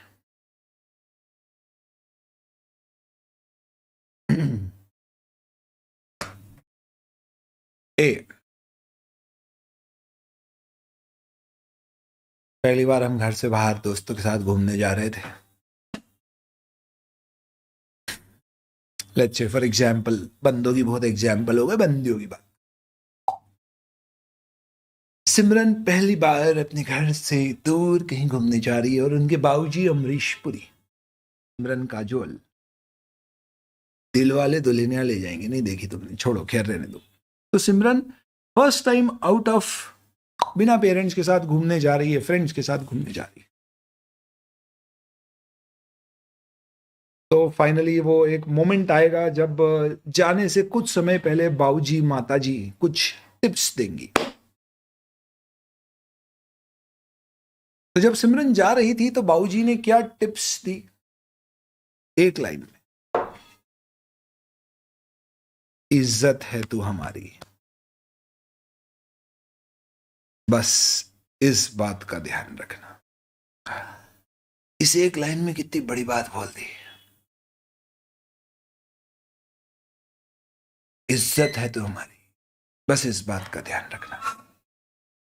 और वहीं फिर माता जी की बारी आई, तो बस देख अनजान लोगों से बात नहीं करना, कोई तो ध्यान रखना, कुछ भी खाने को देना जब तक अपने जान पहचान का नहीं है, खाना नहीं, हमेशा दोस्तों के साथ रहना, अकेले नहीं, अजनबियों से दूर रहना, बातें नहीं करना, तुझे कभी भी कुछ भी लगे ना फोन कर देना, हम आ जाएंगे, घबराना मत, मजबूत रहना, जय शिव शंभू को साथ रखना, रोज मंत्र पढ़ना, हम तुझे मंत्र दे रहे हैं, 108 बार सुबह उठ के जपना। ध्यान रखना, हो सकता है हाँ ये लड़के लड़के इनके भरोसे नहीं होते हैं, कोई कोशिश करे तो साफ एकदम ध्यान रखना, एकदम अलग रहना। तो तेरी है ना वो स्वीटी, सिल्की, शमा, इनके साथ ही रहना। अरे हाँ मम्मी, हम कोई छोटे बच्चे नहीं है, सब देख लेंगे। नहीं तो सुन मेरी बात, क्या क्या बोला मैंने, रिपीट कर। अब एक बात बताओ दोस्तों, मम्मी ने जितनी चीजें बताई उसका सारा का पालन करके भी क्या ऐसा हो सकता है कि सिमरन राज के साथ भाग जाए? पर अगर बाबूजी की एक बात आपने ध्यान से रखी है और उसको सुनी है, तो उसको मालूम है कि भैया देखो, मुझे भागना नहीं है, मुझे घर वालों से आके बात कर, मुझे ध्यान रखना है, I am an adult, I have my choice, but I should be careful. तो दोस्तों एथिक्स कैसे होना चाहिए, रूल बेस्ड या प्रिंसिपल बेस्ड? आप बताओ आपको क्या पसंद। तो क्या है दोस्तों, एक तो रूल बेस्ड फॉलो करना बड़ा मुश्किल होते हैं, और दूसरा फिर आदमी क्या होता है, जब रूल्स आ जाते हैं ना तो फिर उससे गली निकालने की कोशिश करता है, पर जब सिद्धांत होते हैं ना तो वो क्या बोलता है कि नहीं, मुझे स्पिरिट में इसे अचीव करना, मुझे कुछ भी ऐसा नहीं करना है जो स्पिरिट में, दिल से मुझे लगे कि गलत हो। तो ये डिफरेंस होता है रूल बेस्ड में और प्रिंसिपल बेस्ड। प्रिंसिपल बेस्ड मतलब स्पिरिट ऑफ एथिक्स का कंप्लाई करना। स्पिरिट का मतलब क्या है? You need to follow the broad objectives, उद्देश्य का पालन करना है। जबकि रूल्स में क्या होता है? You strictly follow the rules, बस ये बोला ये फॉलो कर। भाई देखो सीधी सी बात है, आपको एक तो क्या कर सकते हैं, एक बता सकते हैं रूल बेस्ड है, लाल सिग्नल पे रुकने का, ऑरेंज हो तो अगर निकल गए हो तो ठीक है, नहीं निकले हो तो निकलने का नहीं, गाड़ी चालू कर लेने का अगर रेड से ऑरेंज हुआ है, ग्रीन होने से पहले, जीब्रा क्रॉसिंग पे लोग जा रहे हैं जाने देने का, पीछे रहने का, ये सब तरह की चीजें बता दी। ये रूल बेस्ड है। पर प्रिंसिपल बेस्ड क्या है? भाई गाड़ी ऐसी चलाएं जिससे आपका और सामने वाले का दोनों का नुकसान ना हो और ट्रैफिक की व्यवस्था बढ़ी रहे, ये प्रिंसिपल। अब आप बताइए, आपने रूल बेस बना दिया, अब उसमें लिखा भैया जीब्रा क्रॉसिंग पे कोई व्यक्ति क्रॉस कर रहा है तो इस पे पहले उसे क्रॉस करने दीजिए। अब एक आदमी क्रॉस कर रहा था और जीब्रा क्रॉसिंग हमने पहले देखा है क्या? जीब्रा क्रॉसिंग नहीं, हमने बोला और तेज चला, आज तो इसको सिखाएंगे क्योंकि रूल में कहीं ऐसा लिखा ही नहीं है जीब्रा क्रॉसिंग के बिना क्रॉसिंग करे तो क्रॉस करने देना। तो क्या होता है, it has to be obviously a mix. हमारे भी इंस्टीट्यूट ने मिक्स दिया है, रूल्स भी दिए, क्योंकि सिर्फ प्रिंसिपल भी काम नहीं करते। क्योंकि प्रिंसिपल दे दिया तो हर कोई बोलेगा हाँ मैंने तो यही कोशिश करी थी, किसी का एक्सीडेंट नहीं है, मैं तो बढ़िया ही चला रहा था। तो क्या होता है दोस्तों, नियम की भी जरूरत है। क्यों? क्योंकि जब तक नियम नहीं होंगे तब तक क्या होगा, हर कोई इतना सेल्फ डिसिप्लिन नहीं होता है कि वो सब कुछ सही तरह से काम करे। पर नियमों की दिक्कत यह है कि अगर आप नियमों पे बेस्ड रह जाओगे तो आदमी फिर क्या करता है, गलियां ज्यादा ढूंढता है कि क्या मैं ऐसा करूं जो नियम के अनुसार हो पर गड़बड़ कर दे, मेरा पर्सनल बेनिफिट करा दे। तो इसके लिए एक नैरो आउटलुक पैदा हो जाता है एथिक्स का, और इससे जो मेन स्पिरिट है, जो आत्मा है, जो सोल है, वो फॉलो नहीं होती है और ये रिजिड होते हैं और डील करना भी बहुत मुश्किल हो सकता है। पर प्रिंसिपल बेस में क्या होता है, प्रोफेशनल जजमेंट लगाना है हर सिचुएशन में। आपको आपके नॉलेज स्किल एक्सपीरियंस से कंक्लूजन निकालना है कि भैया ये करना सही है या नहीं, यानी ये पूरा आपके जजमेंट के ऊपर बेस्ड है। क्या आपको लगता है ये नैतिक है, क्या ये एथिकल है, क्या ये सही है, ये सोच के आपको क्या करना है,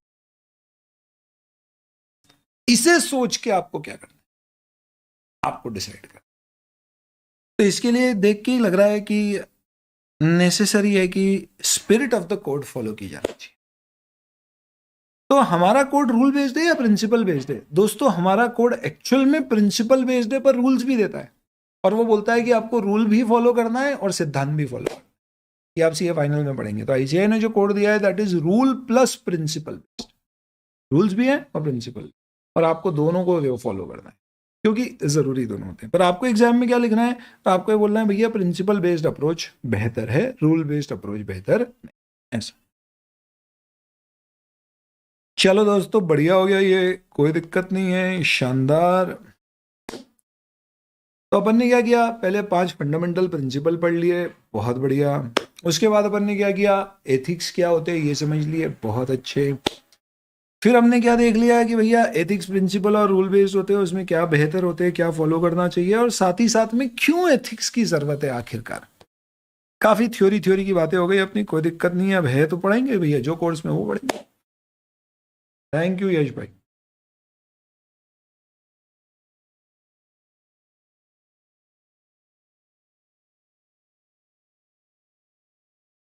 अब इन सब का बाप इंडिपेंडेंस, सबसे बड़ा फंडामेंटल प्रिंसिपल इंडिपेंडेंस। पर ये जो इंडिपेंडेंस का प्रिंसिपल है दोस्तों, ये हर किसी पे नहीं लगता है जिस कदर से ये ऑडिटर्स पर लगता है। आप देखो, इसलिए बाकी सारे फंडामेंटल प्रिंसिपल्स ये इन प्रैक्टिस इन जॉब सबके लिए थे, पर ये जो हम बात कर रहे हैं ये स्पेसिफिकली ऑडिटर की। तो इसके लिए अलग से इसे डिस्कस किया गया और इसके पूरे अलग से स्टैंडर्ड दिए। जो इस्बा कोड है ना, उसने भी अलग से स्टैंडर्ड दे रखे हैं इसके। भैया इंडिपेंडेंस को अलग से ही डील करो, इतना इंपॉर्टेंट। और वो सिर्फ किसके लिए इंपॉर्टेंट है, ऑडिटर। आप कोई कंपनी में जॉब कर रहे हो तो वहां पे इंडिपेंडेंस की बात नहीं, वहां ऑब्जेक्टिविटी कि भैया आप क्या करो, पर्सनल गेन मत करो, कंपनी का गेन। पर वहां इंडिपेंडेंस की बात नहीं, यहाँ इंडिपेंडेंस की बात। क्या मतलब इंडिपेंडेंस का, एक ऑडिटर जो भी एंटिटी के फाइनेंशियल स्टेटमेंट का ऑडिट कर रहा है, वो कभी भी ऐसा ना करे कि वो अपना पर्सनल इंटरेस्ट यूजर्स के इंटरेस्ट के ऊपर ले आए। ऑब्जेक्टिविटी का भी बाप है, उससे भी एक लेवल आ गया।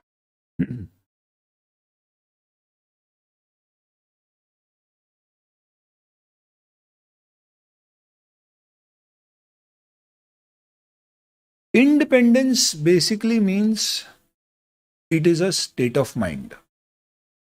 Your decisions are not subordinate to the wishes of the person employing you.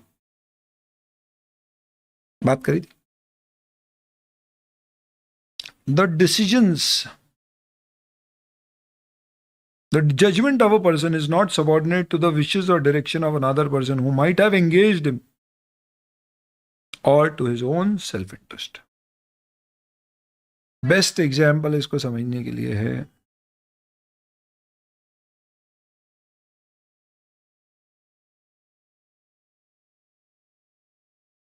जैसे बोलते हैं कि भैया भारत में प्रेस की इंडिपेंडेंस रैंकिंग बहुत लो है.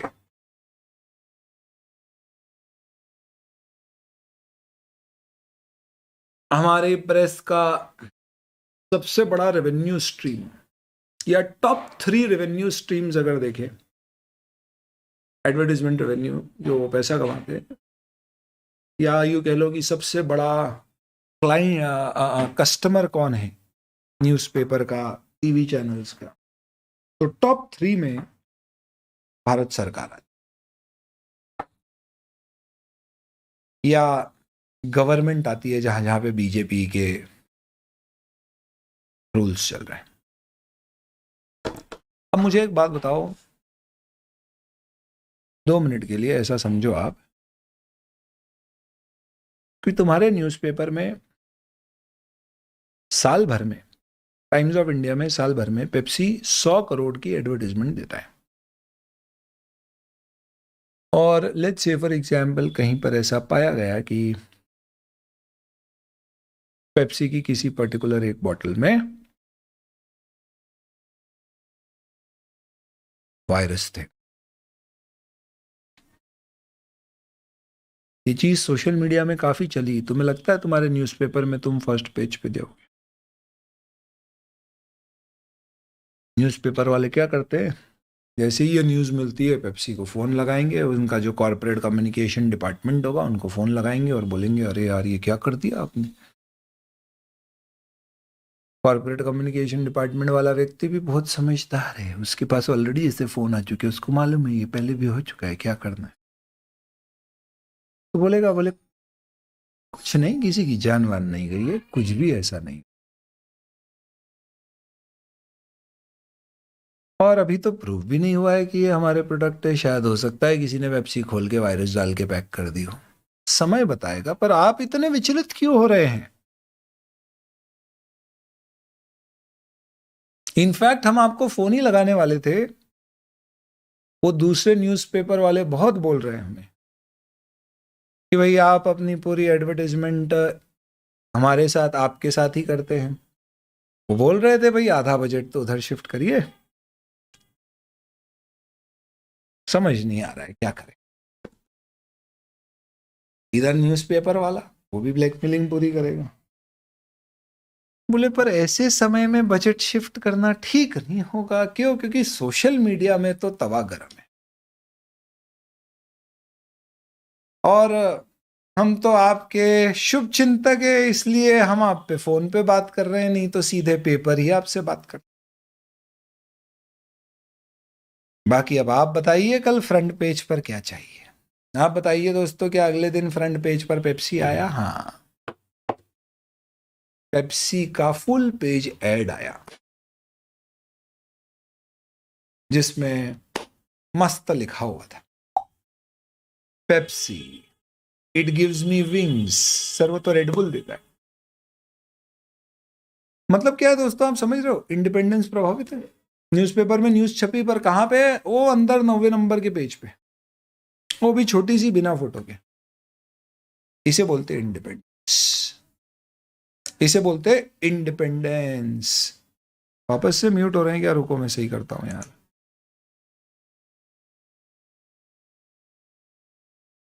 खत्म करता हूं ये प्रॉब्लम म्यूट वाली आज.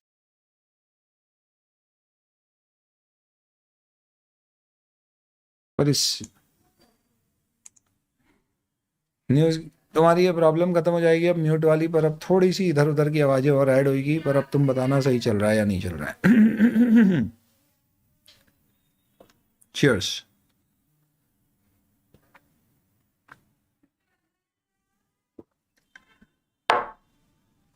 ये भी आवाज आएगी अब।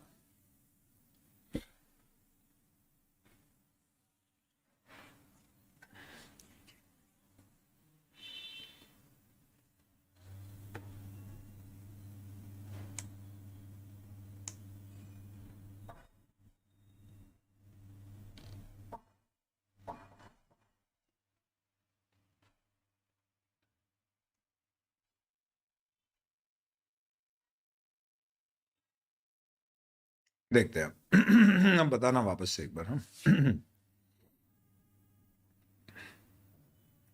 तो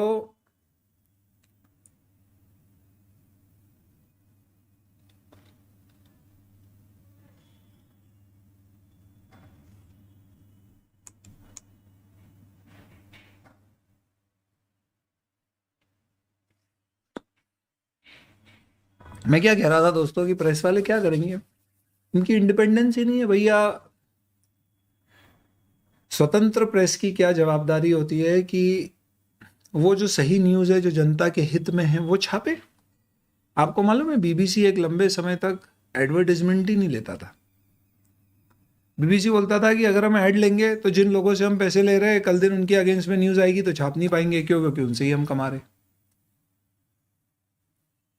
तो ऐड ही नहीं लेता था और उसकी पूरी कमाई सब्सक्रिप्शन रेवेन्यू से होती थी। आप देखना कई सारे टीवी चैनल जो है बीबीसी आपको नहीं दिखेगा, क्यों? क्योंकि वो बोलता है भैया हमको सुनना है तो हमको अलग से पैसे दो और सुनो। फिर उन्होंने क्या किया, बीच में गूगल ऐड शुरू किए जिसमें वो गूगल उनके उसमें ऐड डालता था, उनको नहीं मालूम पड़ता था किसका ऐड आ रहा है, उनको गूगल से पैसा मिलता था। फिर उन्होंने गवर्नमेंट ऐड शुरू किया कि भाई ठीक है हम सरकार के एड्स लेंगे या CSR इनिशिएटिव वाले एड्स लेंगे। एनी विच वेज, खैर छोड़िए। अभी मुद्दा क्या है, what I am trying to say is independence एक ऐसी चीज़ है कि अब अगर आपको ऑडिटर को इंडिपेंडेंट करना है तो आप उसे बोल दो जिसका तुम काम कर रहे हो उससे फीस मत लो, क्योंकि जिससे तुम फीस ले रहे हो भाई कहीं ना कहीं थोड़ी बहुत तो तुम्हारी इंडिपेंडेंस अफेक्ट होगी ना, क्योंकि जिससे कमा रहे हो वही तुम्हें क्या करेगा। अगर तुम उसके अगेंस्ट में बोलोगे कि फाइनेंशियल स्टेटमेंट गलत है, फ्रॉड किया, रिपोर्ट कर दूंगा, तो तुम्हारे पास आएगा नहीं और किसी के पास जाएगा। तो इसके लिए एक चीज समझो दोस्तों कि इंडिपेंडेंस अपने आप में कोई आसान चीज नहीं है।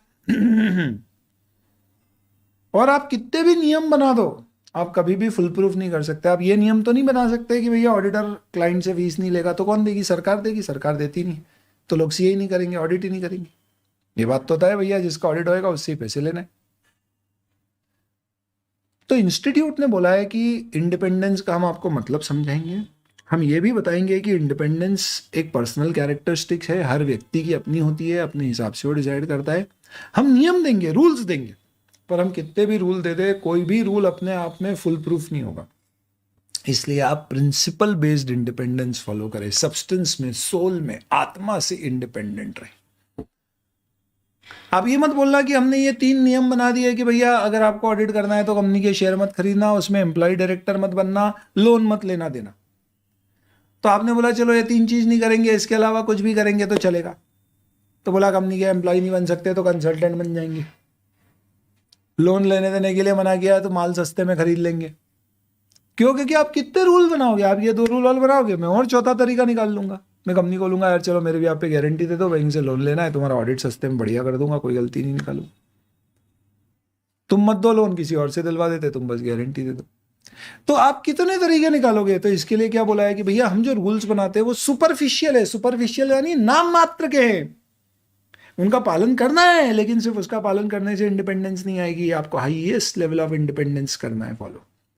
तो हमने बोला भैया हाईएस्ट लेवल क्या लेवल, कुछ समझाओ तो सही कैसी इंडिपेंडेंस। तो उन्होंने एक रूल दिया। रूल ये कहता है कि an auditor should be independent and he should appear to be independent.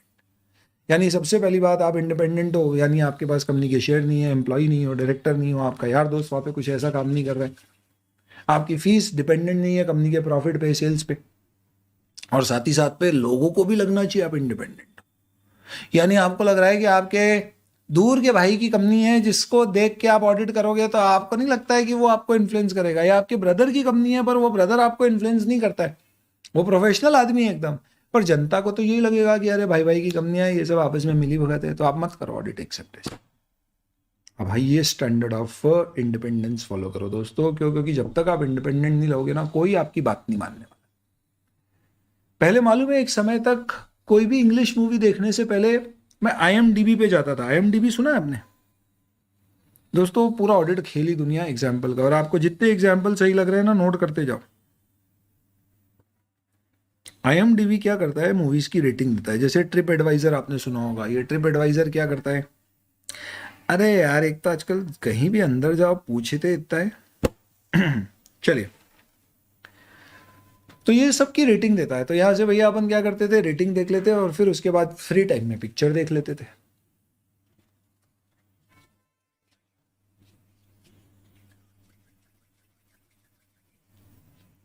Picture देखते तो उसके लिए हमने बोला पहले रेटिंग देख लो, गलत पिक्चर देख ली तो परेशान होंगे। तो मैं IMDb में गया, यहाँ से रेटिंग ली। फिर मैंने एक बार इस पे गौर फरमाया, तो मैंने देखा यार बहुत सारी ऐसी जगह होती है जहाँ पे क्या होता है, लॉगिन करने की चीज़ें दी जाती है। तो लॉगिन में नॉर्मली जीमेल लॉगिन एक्सेप्ट करते हैं, एप्पल लॉगिन एक्सेप्ट करते। यहाँ पर साइन इन विद अमेजॉन आया, मैंने बोला ये क्या है। और फिर जब मैंने ये वेबसाइट देखी तो मुझे बाद में मालूम पड़ा क्या, कि इसे तो अमेजॉन ने एक्वायर कर लिया है। तो मुझे समझ में आया कमबख्त कि ज़्यादातर बार जब भी ऐसी पिक्चरें जो अमेजॉन प्राइम पर अवेलेबल है उनकी मैं रेटिंग देखता था तो बढ़िया रेटिंग होती थी, मेरी इच्छा होता था वो वाली सीरीज देख लूँ, वो मूवी देख लूँ, और मैं वो मूवी देखता, इतने मजे ही नहीं आते। मैंने लगा यार ये रिलायबिलिटी नहीं है। फिर समझ में आया कि इसकी इंडिपेंडेंस बायस, ऐसा है सही में नहीं है भैया, मैं एग्जाम्पल के लिए दे रहा हूँ, तुम समझना बात को, है ना अब समझ में आया कुछ क्या? तो क्या है भैया, कहीं ना कहीं इंटरेस्ट हो गया इन्फ्लुएंस। तो अब इसको बस पढ़ देते, आगे फिर कल डिस्कस करेंगे अपन। Independence of auditor has assumed significant in context of providing confidence to the users of financial statement. हो सकता है अमेजॉन जैसी company highest level of standard follow करती हो और ऐसा नहीं करती हो, और मेरा सोचना मानना गलत है। पर क्या है, जैसे ही मैंने देखा कि यार ये IMDb अमेजॉन के द्वारा एक्वायर्ड है, मेरे को तो डाउट होना शुरू हो गया, भले ही वो डाउट सही है या नहीं, यानी कि भले ही उसकी इंडिपेंडेंस है मूवी को सही रेटिंग देने की या नहीं है, but now it is not appearing to be independent. सही बोल रहा हूँ दोस्त में? तो इसके लिए क्या बोला है देखो, it is not possible to define independence precisely, rules by themselves can not create और ensure existence of independence. Independence is a condition of mind as well as personal character. कभी भी भूल के भी आप ये कंफ्यूज मत होना कि जो सुपरफिशियल विजिबल स्टैंडर्ड हैं जो लॉ इंपोज करता है, इसका मतलब ये नाम मात्र के हैं, ये मिनिमम स्टैंडर्ड्स हैं।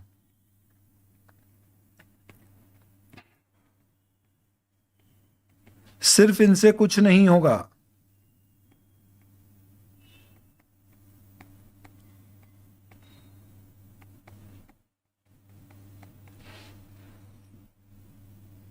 ठीक है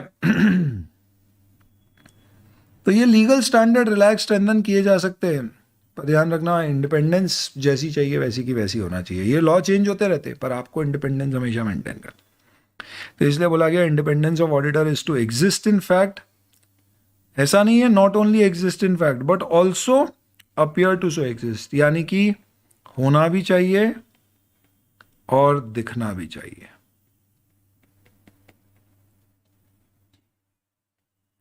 तो अगर आपको लगता है भाई की कंपनी है, भाई इन्फ्लुएंस नहीं करेगा, पर लोगों को लगेगा इन्फ्लुएंस है, तो आप ऑडिट एक्सेप्ट नहीं करोगे। तो ये दोनों इंटरलिंक पर्सपेक्टिव है। One, independence of mind, two, independence in appearance. What is independence of mind?